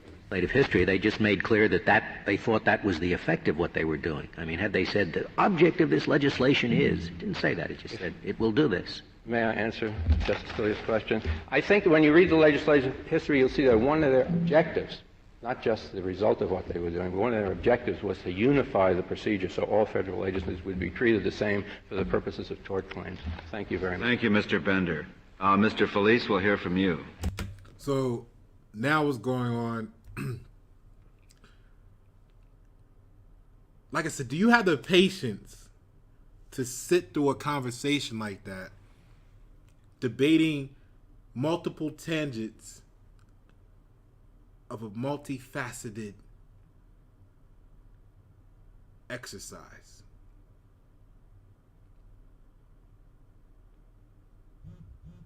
You know, that's one side of the story. Think about the people around you lives. It's people hating on you right now because they only got one side of the story. They never came and asked you shit. And they don't like you because of what someone said. You see the parallels in life? You can't judge someone until you have both sides of the story. And if you want the story, you got to get the whole story. Y'all get this little sentence. Not y'all. They get this little sentence. And they just assume a whole bunch of shit and don't know nothing. They never let this side even finish the whole story because they were too fucking weak to listen to it. It took too much energy to sit through that for them. To get the details, to even know what the fuck they gonna talk about later when they run their mouth.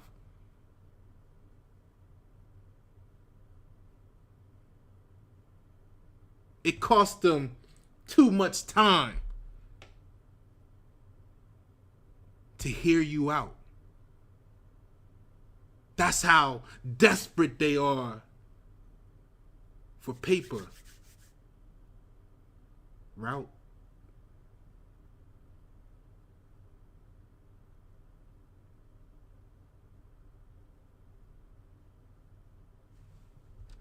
So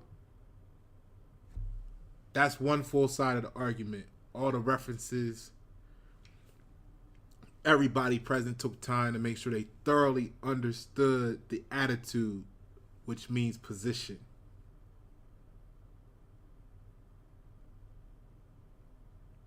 They laughing at you because you not outside. Outside doing what? You in here getting this. And this is going to allow you to rule outside. The LLC is public. You are private. Let's go. We're switching over to the other side. The other side's argument.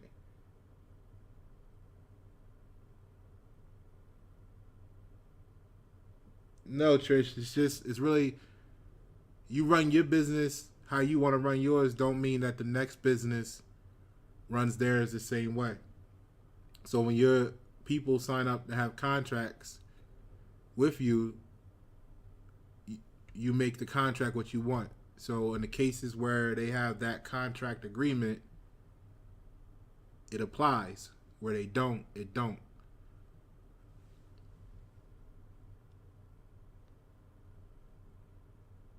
Yeah, King.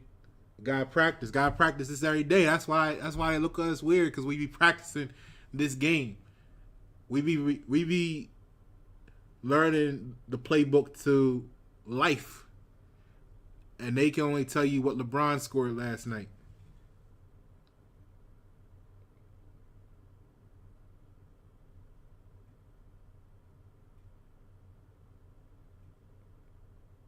You're going to get the skill in your tool belt, King.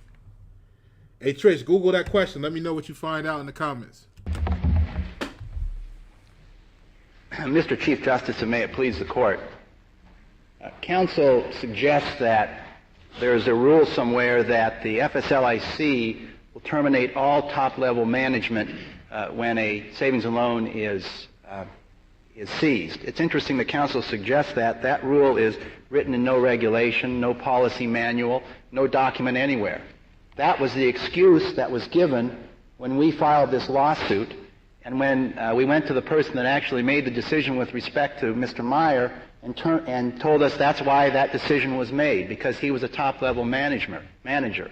It turns out that there were a number of top-level managers at Fidelity Savings that were not terminated. What about the regulation that allows the receiver to terminate a contract that he deems burdensome? Yes, that regulation exists, and the thrust of our case, Mr. Chief Justice, is that Mr. Meyer was entitled to due process in the decision-making process that led to the determination that his contract was burdensome. This Court has said, and on a number of occasions, that where an administrative rule permits the deprivation of a liberty or property interest, the impacted individual has a right to notice and an opportunity to be heard. And so that would be true of any employee that the receiver came in and decided to fire for the good of the institution. Trish, pay attention. Here's the answer to your question. Every one of them would have a right to notice and an opportunity for hearing, and presumably a right to pursue in court any claim that they had. Not an opportunity for a hearing, Your Honor. We believe that the due process required was not elaborate. We believe he was entitled to notice and a reasonable opportunity to give reasons in writing or in person as to why he should not have been terminated. And I assume that's true for all government contracts. The federal government, unlike the private business man, just can't come to the conclusion on its own that this contract is no longer worth it. It has to give some rudimentary notice and opportunity for hearing to all people that have contracts with it. Not necessarily so, Justice Scalia. In this particular case, Mr. Meyer had a property interest, and I will describe where his property interest came from, and the regulation in question said not that immediately upon the seizure that Mr. Meyer's contract interest ceased to exist, but rather his contract ceased to exist when and if it was found to be burdensome. So, Trish, you see there where it says, in this particular case, Mr. Meyer had a property interest. And then he's going to describe where the property interest came from per their perspective, because they have to put everything on the disposition. All right, let's go. Counsel has suggested that the regulation now is that all employees are terminated at the time of seizure. Under that regulation, perhaps Mr. Meyer wouldn't have a claim. But under the regulation in effect at the time of this seizure, there had to be a determination that his contract was burdensome. Well, you're not claiming a violation of the Constitution, but just of the regulation. You're saying the Constitution doesn't require such a hearing, but you only have the right to the hearing by reason of the regulation? No, we are saying that under Board of Regents versus Roth, we look not to the Constitution to define Mr. Meyer's property interest. Instead, we look to independent sources such as state law. State law in this circumstance, under California law, Mr. Meyer had an implied employment contract that he would not be terminated absent just cause for dismissal. And that implied employment contract... Keyword, implied employment contract. Implied. Contract was consistent with, in effect, was ratified and permitted by federal... Let me back it up a little bit for you. Sources such as state law. State law in this circumstance, under California law, Mr. Meyer had an implied employment contract that he would not be terminated absent just cause for dismissal. And that implied employment contract was consistent with, in effect, was ratified and permitted by federal regulations at the time, which were also different at that time. At that time, the federal regulation provided that employees of savings and loans... And this is what makes... I put it on my post one of my posts the other day, I said something along the lines of, you know, I'm speaking about the dangers of people that want to keep things simple. Keep it simple, like we talked about. They get that one sentence. You saw. We spent 30 minutes. Go get some more popcorn if you need to. We spent 30 minutes listening to one side of the story. And note how much download was given in that 30 minutes because there wasn't emotional outbursts, stupid distractions, yelling, arguing, all that stuff. You're able to translate tons of information in 30 minutes. Precisely. Why is precisely important? Consent to be sued is strictly construed.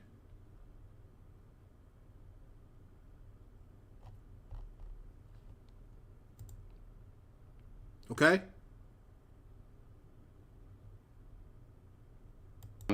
Could have contracts, and they would not be deemed to be an unsafe or unsound practice so long as they had an adequate, appropriate termination for cause provision.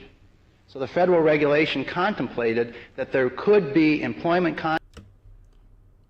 So to answer your question, Trish, to elaborate on your question as an answer, you can't ask the question in the way to say that all people in this level, because not only are you dealing with the concept of individual places like states, and then within that state, in the individual industries, which are certain areas are allowed to do it, some may not be allowed to do it. But you're also looking in the reflection of a totally different plane that we call time. So at this time period between these years and these years, it might have been this way. And then on this time period, the next 30, 40, 50, 10, 5 years, whatever, it might have been this totally different way. So this is what frustrates people when they ask you those stupid questions that they want a simple ass answer for, because it's a stupid question. You're going to get a stupid answer, and you start to articulate with precision. It fatigues them. Absolute drops them just like the alcohol. Let's go. at the time, which were also different at that time. At that time, the federal regulation provided that employees of savings and loans could have contracts, and they would not be deemed to be an unsafe or unsound practice so long as they had an adequate, appropriate termination for cause provision. So the federal regulation contemplated that there could be employment contracts with employees of savings and loans that had exactly what the California implied contract had. The federal law is more favorable. Trish, Google implied for me and put in like this. Put in Black's Law Dictionary. Type that into Google, Black's Law Dictionary, and then just type in implied, all under the Google search. Black's Law Dictionary, implied. Copy and paste what you get in the comments for the people, please. Favorable to the employee. It says you must show that it's because that's a good question you got there. Unsafe or unsound. We must find it burdensome. The federal law is more favorable, then there is a constitutional right, but if the federal law is harsher and just says everyone goes, there is no constitutional right. That's a strange... I don't believe that is strange, Your Honor, because if you look at Roth, which is the touchstone of the property interest we're talking about, it talks about reasonable expectations of the employee. And if you go to a savings and loan today and get a job, you know, under regulations that as I understand them, that your job is forever subject to being terminated immediately upon a seizure. But at that time, federal regulations provided that you could have an employment contract with your employer, and it was not prohibited so long as there was an adequate termination for cause provision. So when you're hired by the state entity, or by this savings and loan, you're... Listen to the verbiage and then the correction, right? Just like on a court, like you but you corrected it, and then you pulled up the shot. You know what I'm saying? So when you're hired by the state entity, remember when I was saying the workplace attachment to the agency connects it to the state, which connects it to the United States. And this is how you work for the government. When you're hired by, quote from Ruth Bader Ginsburg, so when you're hired by the state entity or by the savings and loan, to determine the nature of your property interest, you're looking to the day when that... Okay, Trish got dictionary definitions from Oxford Languages. Implied, suggested but not directly expressed. Implicit. She was aware of his implied criticism. I know you want it. Yeah. Right? I know. I just know. Let's go. Thank you, Trish. Institution is going to go under and be taken over by a federal receiver, and that's... I believe that in really is a legal fiction, but what you look... So in clarity, it's strongly implied on a certain level, it's an at-will state. We'll get rid of your ass at will. And then maybe at certain thresholds, remember, there's this way, that way, time, space, friend, buddy, pal, title, recognition, whatever. You know, the little motherfucker that think they scoring all the points white, they kind of get some better treatment. It's implied. We gonna give you some extra benefits. Right? Look to, under Roth versus Board of Regents, to define the... Let me give you some more space. Hold on. There you go. The nature of your property interest, you're looking to the day when that institution is going to go under and be taken over by a federal receiver, and that's... I believe that in really is a legal fiction, but what you look to under Roth versus Board of Regents to define the property interest that Mr. Meyer is asserting is independent sources such as state law, which define, which first of all create the property right, and at the same time define its scope. And California law defined the scope of this property interest as a right to continued employment absent just cause for dismissal, and that definition was completely consistent with federal law on point. So our argument is that Mr. Meyer had a property interest defined by California law, and also that that property interest did not cease to exist at the moment of regulatory seizure.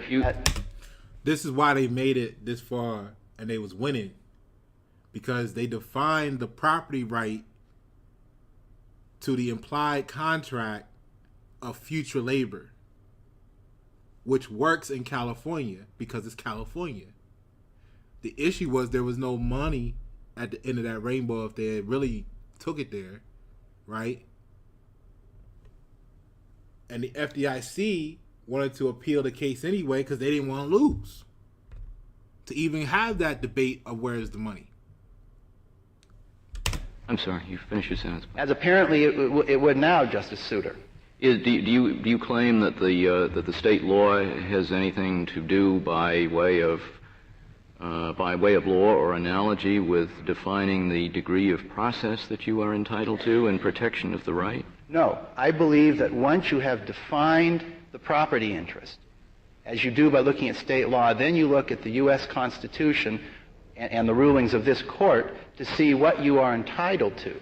In deciding that, could we reasonably ask the question what process he would have had against the bank as a private entity if the bank had simply terminated him prior to the assumption by FDIC or whatever of the receivership? I'm not sure that that is a relevant question because that's not... You should assume it's a relevant question since it was asked by a member. I'm sorry, Chief Justice. I'm not sure right? that question is critical to our analysis of the case. Well said. Because the definition of Mr. Meyer's property right was that he was entitled to continued employment absent just cause for dismissal. And so when the savings and loan was taken over, at that point in time, he had an interest in continued employment, the same as if he had had a written contract that said that he wouldn't be discharged except for just cause. Let me ask you a different question. Could I follow on this one before you let him off? I really don't follow it. It seems to me you've looked to the state to find the property right, and you claim to be looking to the Constitution for finding the procedural right, which is the basis of your suit. But when I ask you, where is that procedural right in the Constitution? Because if it's there, everybody who has a contract with the government would have it. You fall back upon the regulation. And you say, well, the regulation entitles you to this procedure. Where do you get the constitutional right just by virtue of having the state property right and without adversion to the regulation? The constitutional right, Justice Scalia, comes from the Fifth Amendment. And when we are looking at property interests in employment, there's no question, the Court has said this on numerous occasions, that you look to independent sources such as state law. So this is an employment case. For the property, not for what procedure is due. That's correct. Okay. And then the procedure that is due, you look to the Fifth Amendment and you look to this Court's rulings in a number of cases, the most recent one being Burns versus United States, that says where an administrative regulation permits the government to take property or to deprive, I'm sorry, it shouldn't be a taking, to deprive somebody of a liberty or property interest, that person should be entitled to due process. And if you tacked on to the state-created property right, the federal regulation, you said you have to judge it by this man's expectancy, and his expectancy at the time was that you would have this state law right to employment, and tacked on to that this federal regulation that says can't get rid of you unless it's unduly burdensome or whatever. So this is a professional version of that argument you be having with your peoples, and you spend an hour and a half arguing this point here so that then you can say, okay, now that you understand that, this is why I said that, and then you spend a whole nother hour debating that, what you're trying to explain to them about this is why you said that when they thought you meant this, and this is why it's important, so that you can tell them the next part. This is the professional version.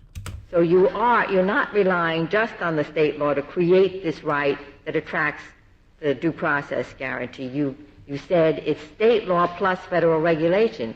You need the federal regulation in there to create that right. I believe that we need to have a federal regulation which permits California to imply that contract right.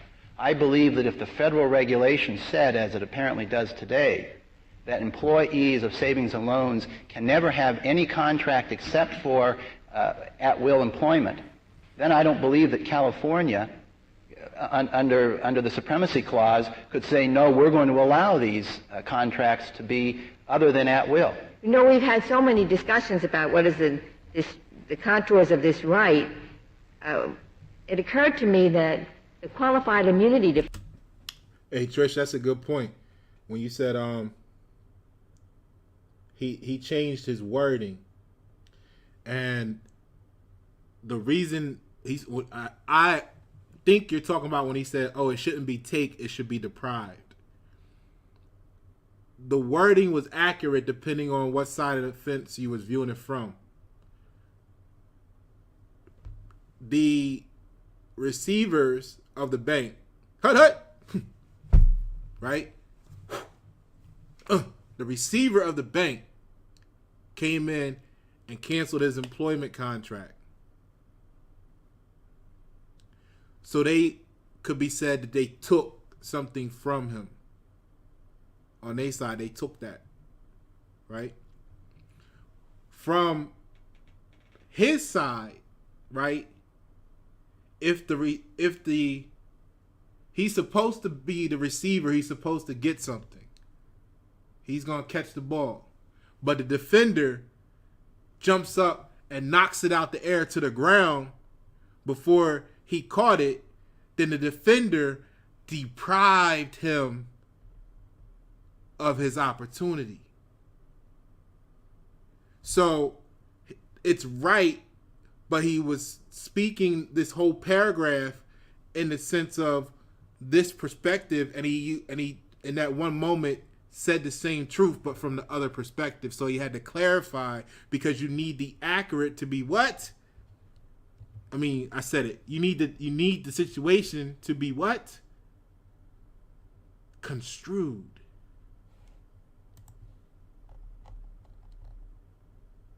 Strictly construed. Consent to be sued is strictly construed. Now, I'll be the one to change the word sued to being true. This is why many people don't want to talk to me. Consent to be true is strictly construed. Consent to be true is precisely put together. This is why they don't want to talk to you, because you are precisely put together. No wonder they feel torn apart. Let's go. Defense that was available to Petullo. Why wasn't that available to the FSLIC as well? Well, first of all, the qualified immunity defense was not submitted, not pled, not raised as a defense by FSLIC. Secondly, however, I would say that insofar as sue and be sued agencies are concerned, the qualified immunity doctrine should not be applied, because the rationale of the qualified immunity doctrine is to protect. And you know what? It's always a perfect day, and I'm so grateful for these comments, because they represent areas of our community, the way people think and they judge you and what they're saying or what they're thinking, and why conversations are not successful. Woo! I tell you, when you deal with a company, you're going to be so challenged with people that just want to achieve something versus people that want to succeed. You want to have success, or do you want to achieve? Two totally different things.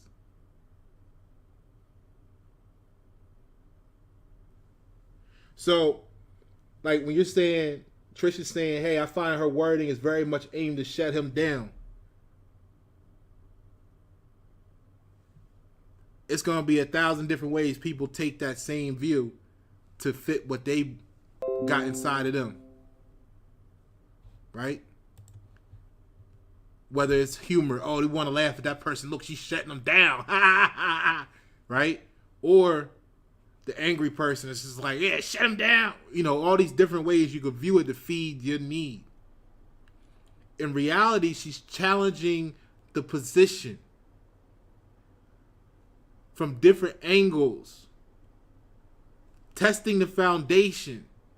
And what that's doing is, in the offense, that's what she's doing. And then for her own self, it's giving her clarity.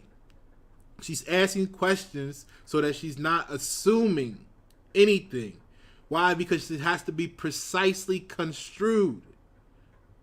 Assumption is not precisely construed. People always trying to tell you they know what you meant, that don't have that ability. It's different for those that practice the art and can really actually say it and mean it.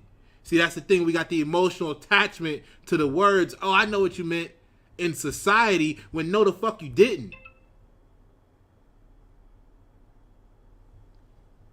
So she's taking the time. All of them are taking the time, and they're asking questions, and they're challenging the position. They're challenging the attitude for clarity and integrity.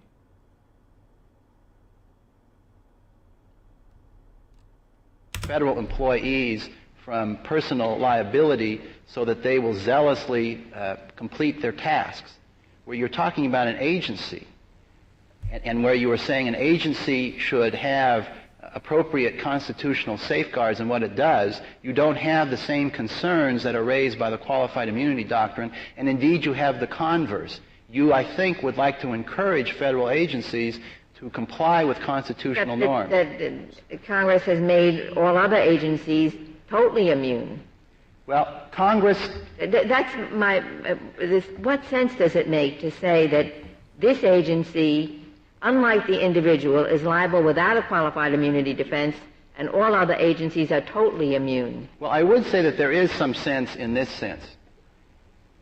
This agency was an independent corporation that had both government and non-governmental funds, that operated with its own board of directors, that had its own budget, that was authorized to commit corporate funds for various expenses. So this agency, in fact, is different than a standard agency that is not an independent sue and be sued corporate agency. I think there is a difference between this agency and other governmental agencies.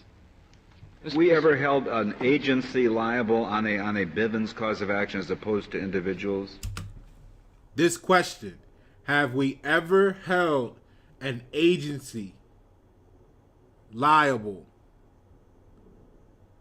on the Bivens cause of action as opposed to the individual? Remember, the agency, what? Government agencies are not subject to suit absent statutory waiver of immunity.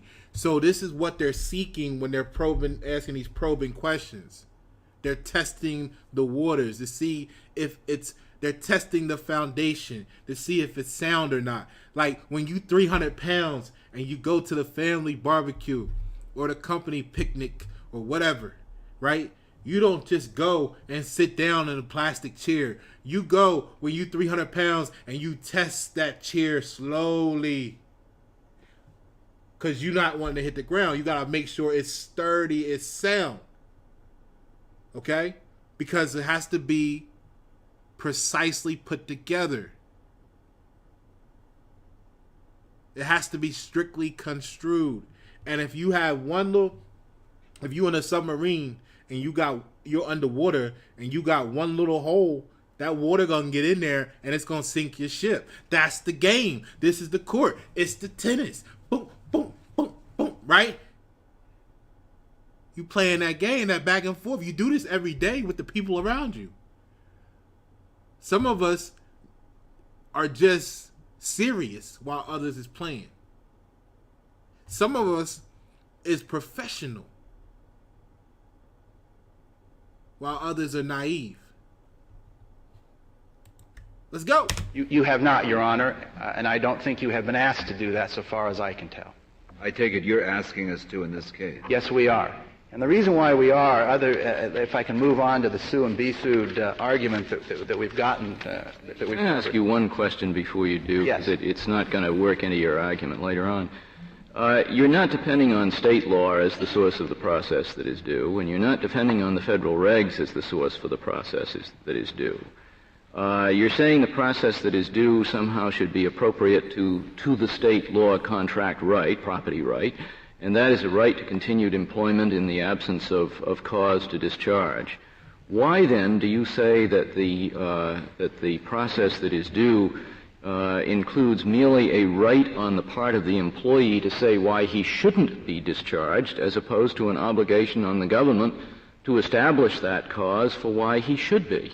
It seems to me the only reason to make that to choose the former rather than the latter is it's probably may look a little easier to win the case. It puts less of a burden on the government, but I don't see in principle why you take that position.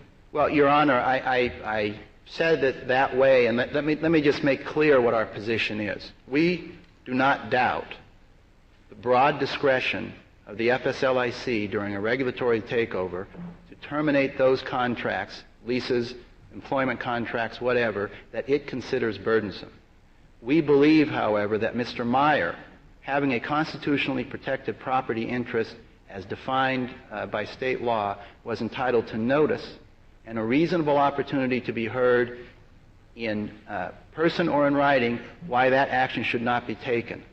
I don't know that I have a position on who should bear the burden of proof in that regard. I mistook you. I'm sorry. I would say, however, that we do not gainstate the government's right, broad right, to act boldly when there's an FSLIC takeover of a savings and loan that has financial problems. Let me turn briefly to the... But when you were talking about the scope of this, you didn't mean to imply that this would be a right that all employees would have. You have to have somebody who has a kind of a 10-year expectancy. Remember your question, Trish. Here you go. That's correct. And apparently, the way the government now operates, probably nobody could make this claim, because the way the government now operates, apparently, you can only have an at-will employment contract with a savings and loan. So the whole argument was only valid during that particular time period to begin with, which is why you can't ask the question just laterally. You also have to include longitudinally. You can't ask the question just horizontally. You have to ask it vertically. And then there's all this other three-dimensional space, too, where you can get in and get holes poked in. To move on to the sue and be sued language, we believe that the government's argument is a circular argument with respect to the sue and be sued language. The government identifies the appropriate statutes, and the issue boils down to whether this action is cognizable, not under the Federal Tort Claims Act, as Mr. Bender said. The 2679A says the issue is whether it is cognizable under 1346B. And 1346B does not say torts, as the government would wish it says. 1346B says that Trish said it's abuse. actions cognizable under the Federal Tort Claims Actions are those actions for which a private individual would be liable under local law. King, where you at, King? I don't believe we need to go beyond the wording of the statute to look at the legislative history to interpret that plain language. FSLIC, the sue and be sued clause and the Federal Tort Claims Act draw the same distinction that we wish to draw. That is, common law torts are covered by the Federal Tort Claims Act. But those actions that are other than common law torts are not cognizable, and if there is an appropriate sue and be sued clause, that gives jurisdiction against the sue and be sued agency. May I just ask one point? If we agree with the government that this claim must be brought under 1346B or not at all, and if we say there's no Bivens action against a federal agency, is that the end of your case? In other words, if you say that the sue and be sued clause does not waive sovereign immunity? Yes. Except to the extent that it's waived in 1346B. I believe that probably would be the end of our case. However, I would like to point out that in the footnote in our brief, we make the point. Chess, not checkers. That a number of judicial writers have commented that sovereign immunity as a doctrine should not really be applied in cases of constitutional torts. Sovereign immunity does not retain its medieval connotation that the sovereign cannot be sued merely because the king can do no wrong. And you wipe out the Federal Tort Claims Act is beside the point, because the immunity, we should go back and rethink the entire immunity doctrine. But even if we did that, you have a problem of extending Bivens to an agency, something you've conceded has never been done before. Why aren't there the factors that counsel hesitation here against extending Bivens to an agency when that's never been done before, when the payment will have to come out of the federal fisc as distinguished from an individual's pocket? I don't believe, Your Honor, that in fact this case is very different than the majority of Bivens cases, in that what we are talking about is an indirect impact on the federal fisc. Bivens defendants... Hey, Trish, she not lying, she probing. are routinely provided indemnity by their federal employers. That is an indirect impact on the federal fisc. This would also be an indirect impact in that FSLIC, this would not be a judgment against the United States. This would be a judgment against the FSLIC, an independent corporation, having its own budget, having sources of funds that are both private and public. So I believe that both the standard Bivens action against an individual and a Bivens action against a sue and be sued agency would in fact only have an indirect impact on the federal treasury. Well, except there is one difference, and that is the federal government chooses, for whatever reason, voluntarily to pay in the one case, and it doesn't choose in the other. Well, the question, the issue of what is appropriate for the court is what is it in recognizing a Bivens action is a question of what is it appropriate for the court to do in imposing liability involuntarily, and you're suggesting an analogy with liability voluntarily assumed. I don't see the point. Well, it is voluntarily assumed only with a gun in its head, so to speak. In other words, that where does the gun come from? They don't have to reimburse these people. Well, the gun comes from the practical consideration that if the federal government, after the creation of Bivens, then had a policy that it was not going to indemnify or provide a defense, which is another expense, to any of its employees that were charged with Bivens actions, that would cause a tremendous morale problem among federal employees and would be, in a practical sense, an impossible situation. So all of those who are DEI, diversity, equity, inclusion, about morale,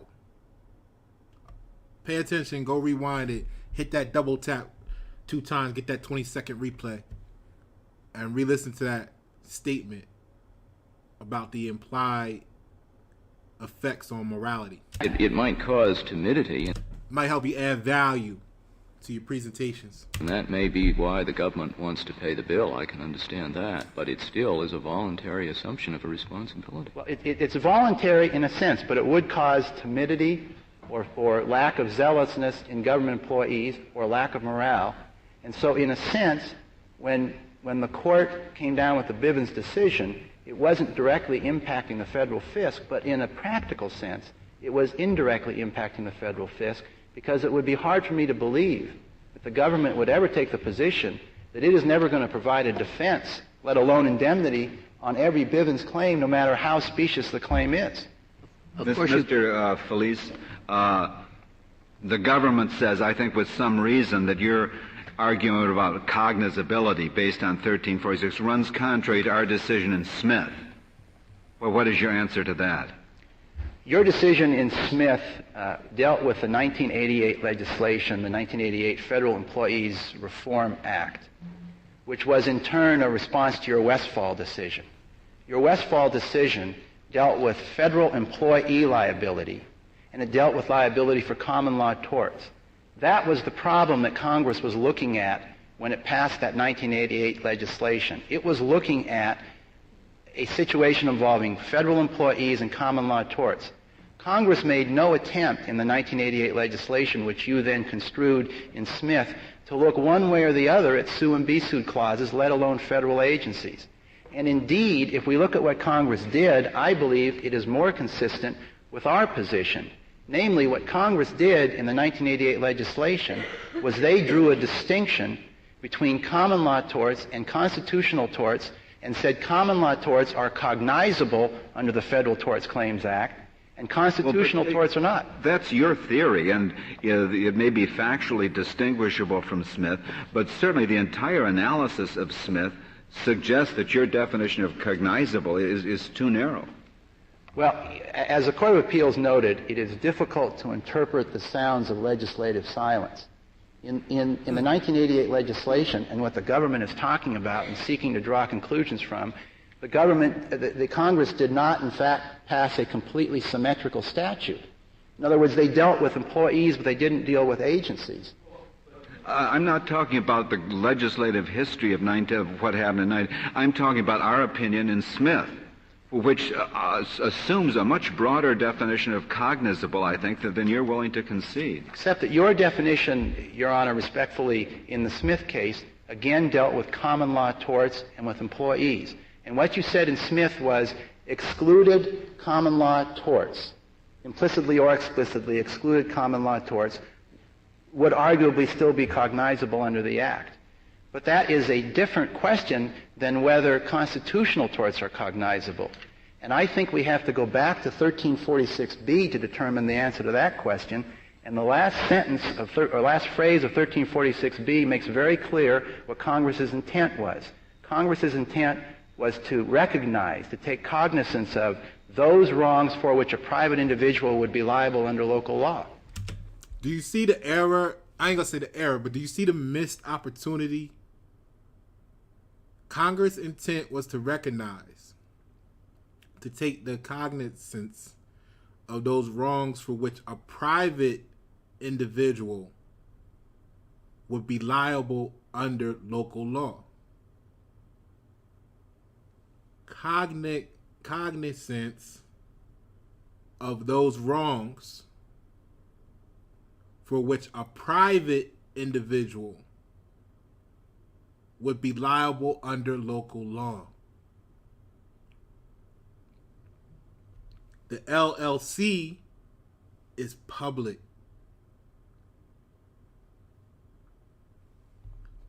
Which is why we have government agencies are not subject to suit absent statutory waiver of immunity. So what they were looking for was the absence of statutory waiver of immunity because they were approaching the agency, the FDIC. What they needed to do was to narrow it down. See, when the justice spoke, he said, your use of the word cognize, right, is too narrow.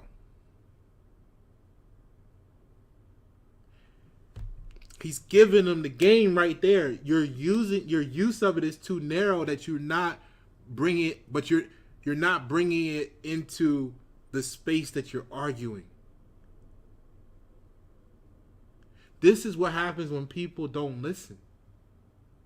They're not actively listening. You miss what the other person is saying in your relationship, whether that's at work, home, what you think you heard on the news, what you thought Pasha said or did because someone else told you about it and you didn't spend the time to get the rest of the information. Trish, this is what happens when they only heard what they said about you, Trish. King CEO, this is what happens when they only talked to that person and never came and talked to you about it and they judged you.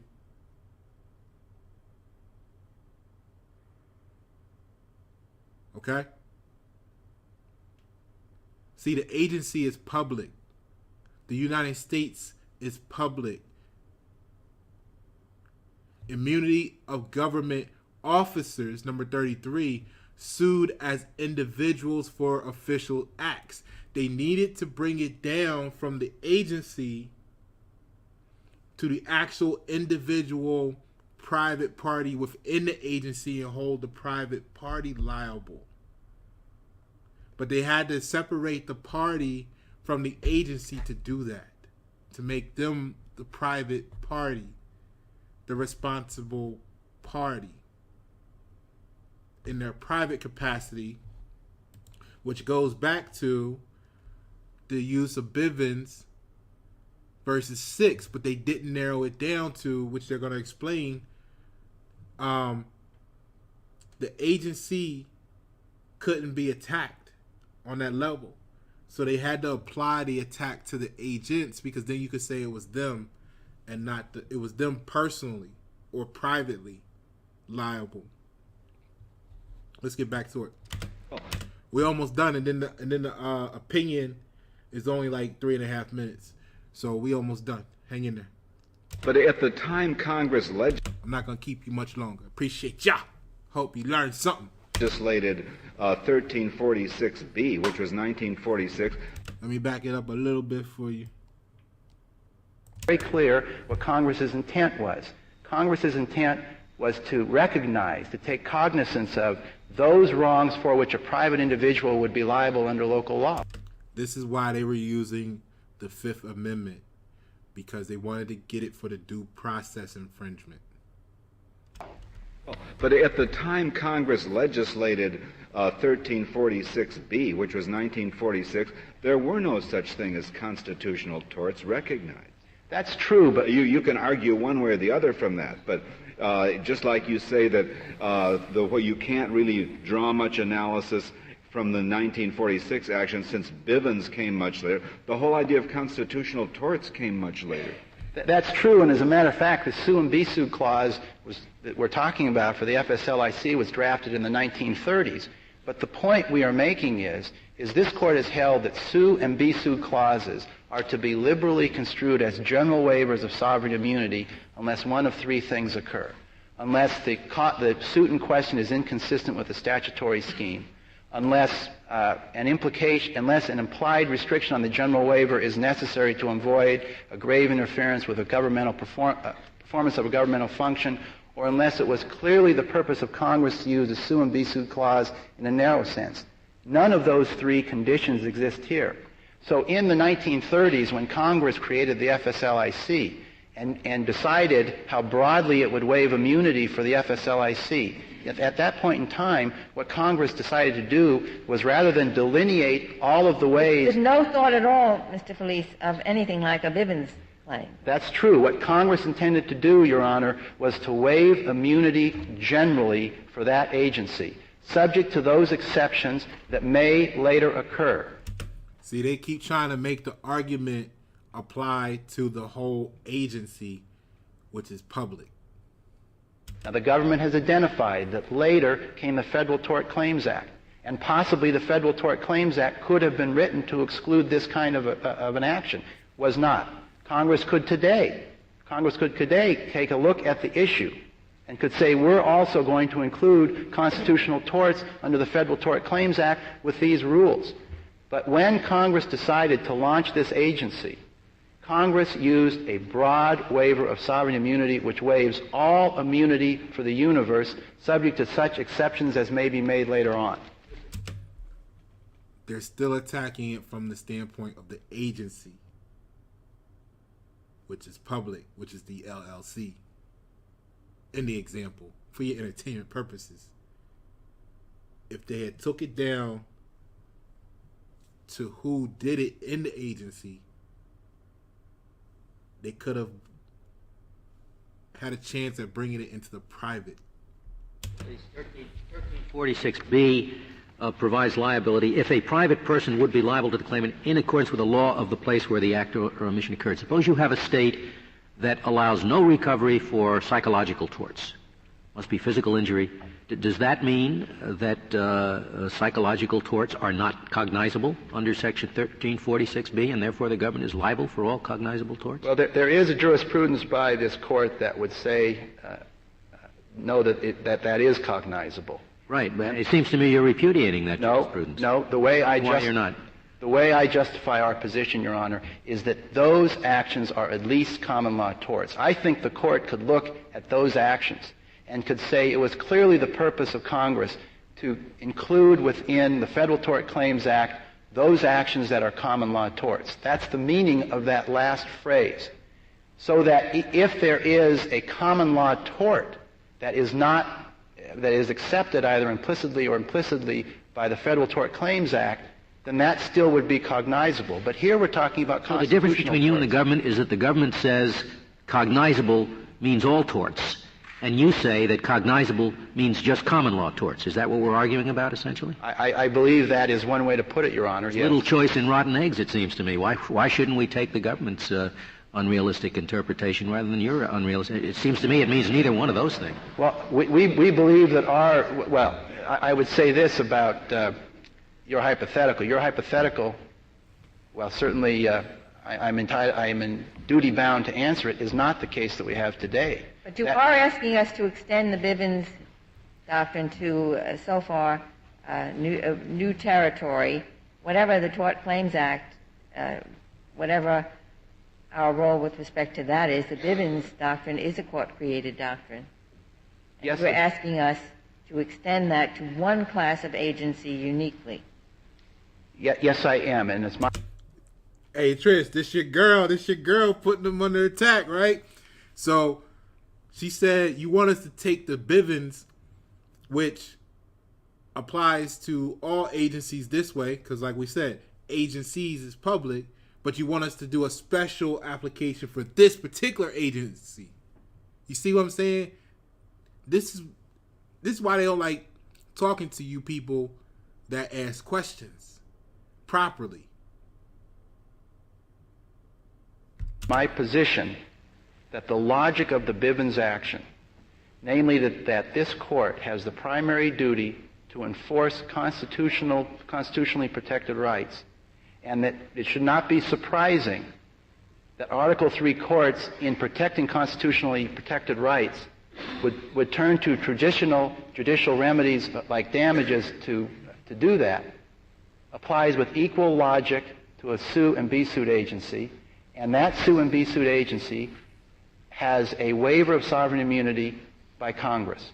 So I believe that your logic in Bivens makes perfect sense for a sue and be sued agency, and there has been a waiver of sovereign immunity. But to get back to what I was saying to Justice Scalia, what I was trying to say was, perhaps my answer to the hypothetical is nonsensical, but my answer to the government's position in this case makes sense. No matter how you read the language of that statute, 1346B, you can't squeeze in a constitutional claim. That language says that it is concerned with wrongs for which a private individual would be liable under local law, and that cannot include a constitutional tort. Thank you, Mr. Felice. The case is submitted. Okay. So that was both sides of the argument. I know for some of y'all that was really intense. Shout out to the YouTube side. Facebook was going in with me. Word. All right. If we go back and look, they're chewing, they're not, it doesn't sound like anybody's making progress if you don't know what you're listening to. But what it all boils down to is these three right here. Number 30, which we went over, immunity of the United States from suit absent express consent. Okay? Which is another way of saying government agencies are not subject to suit absent statutory waiver of immunity. So 30 and 32 can almost be looked at in the same definition. All right? And what they're saying is consent to be sued is strictly construed. So it's already really nicely packaged, and if you don't come at it right, you can't put the square peg. You know the saying. Because depending on what size it is and how you turn it, you might be able to. Circle might be that big. So, now, 33 says, immunity of government officers sued as individuals for official acts. And see, that's where they should have went with it. They should have went at 33, because if they could get it, if they could get that government officer, right, to be out of the coverage of the immunities, they have to separate them from the agency, separate them from it being in the public, and take it private. So that's against that private, what they say? I'm going to give it to you right here. That private party, basically. Now, they come back and they're going to give you their opinion, which is like saying their ruling. And it's about 3 minutes and some change. All right, let me make sure I covered everything I want to cover with you guys.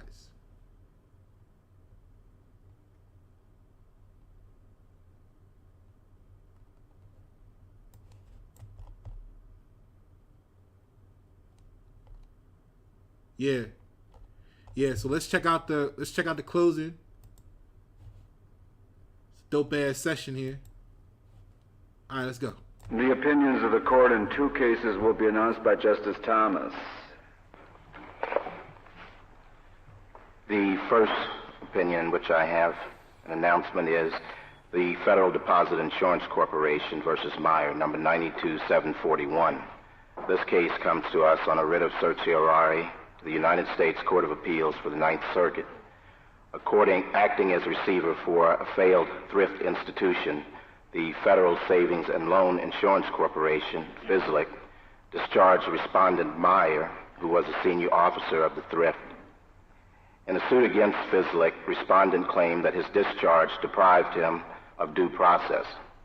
After the jury returned a verdict in respondent's favor, FSLIC's statutory successor, Petitioner Federal Deposit Insurance Corporation, FDIC, appealed, and the Court of Appeals affirmed.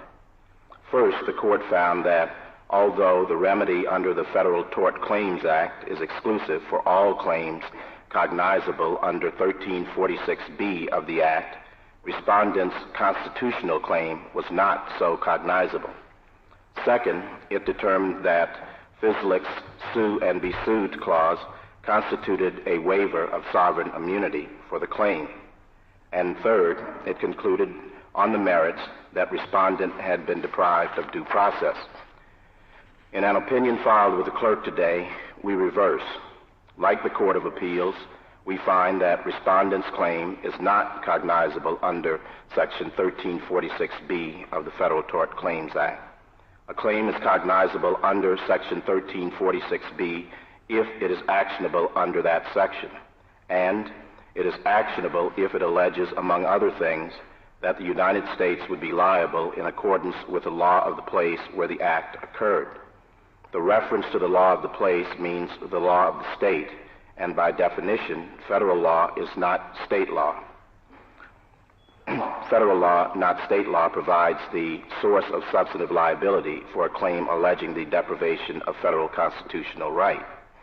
We also agree with the Court of Appeals that FSLIC's sue and be sued clause waives sovereign immunity for respondent's claim.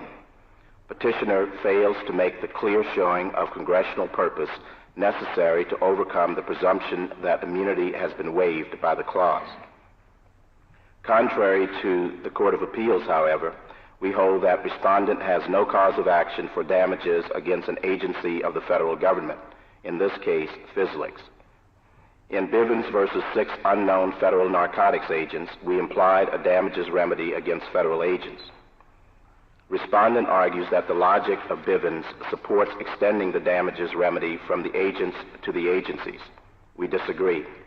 We implied a cause of action in Bivens against the agents in part because a direct action against the agency was not available. Because the direct action against the agency was not available.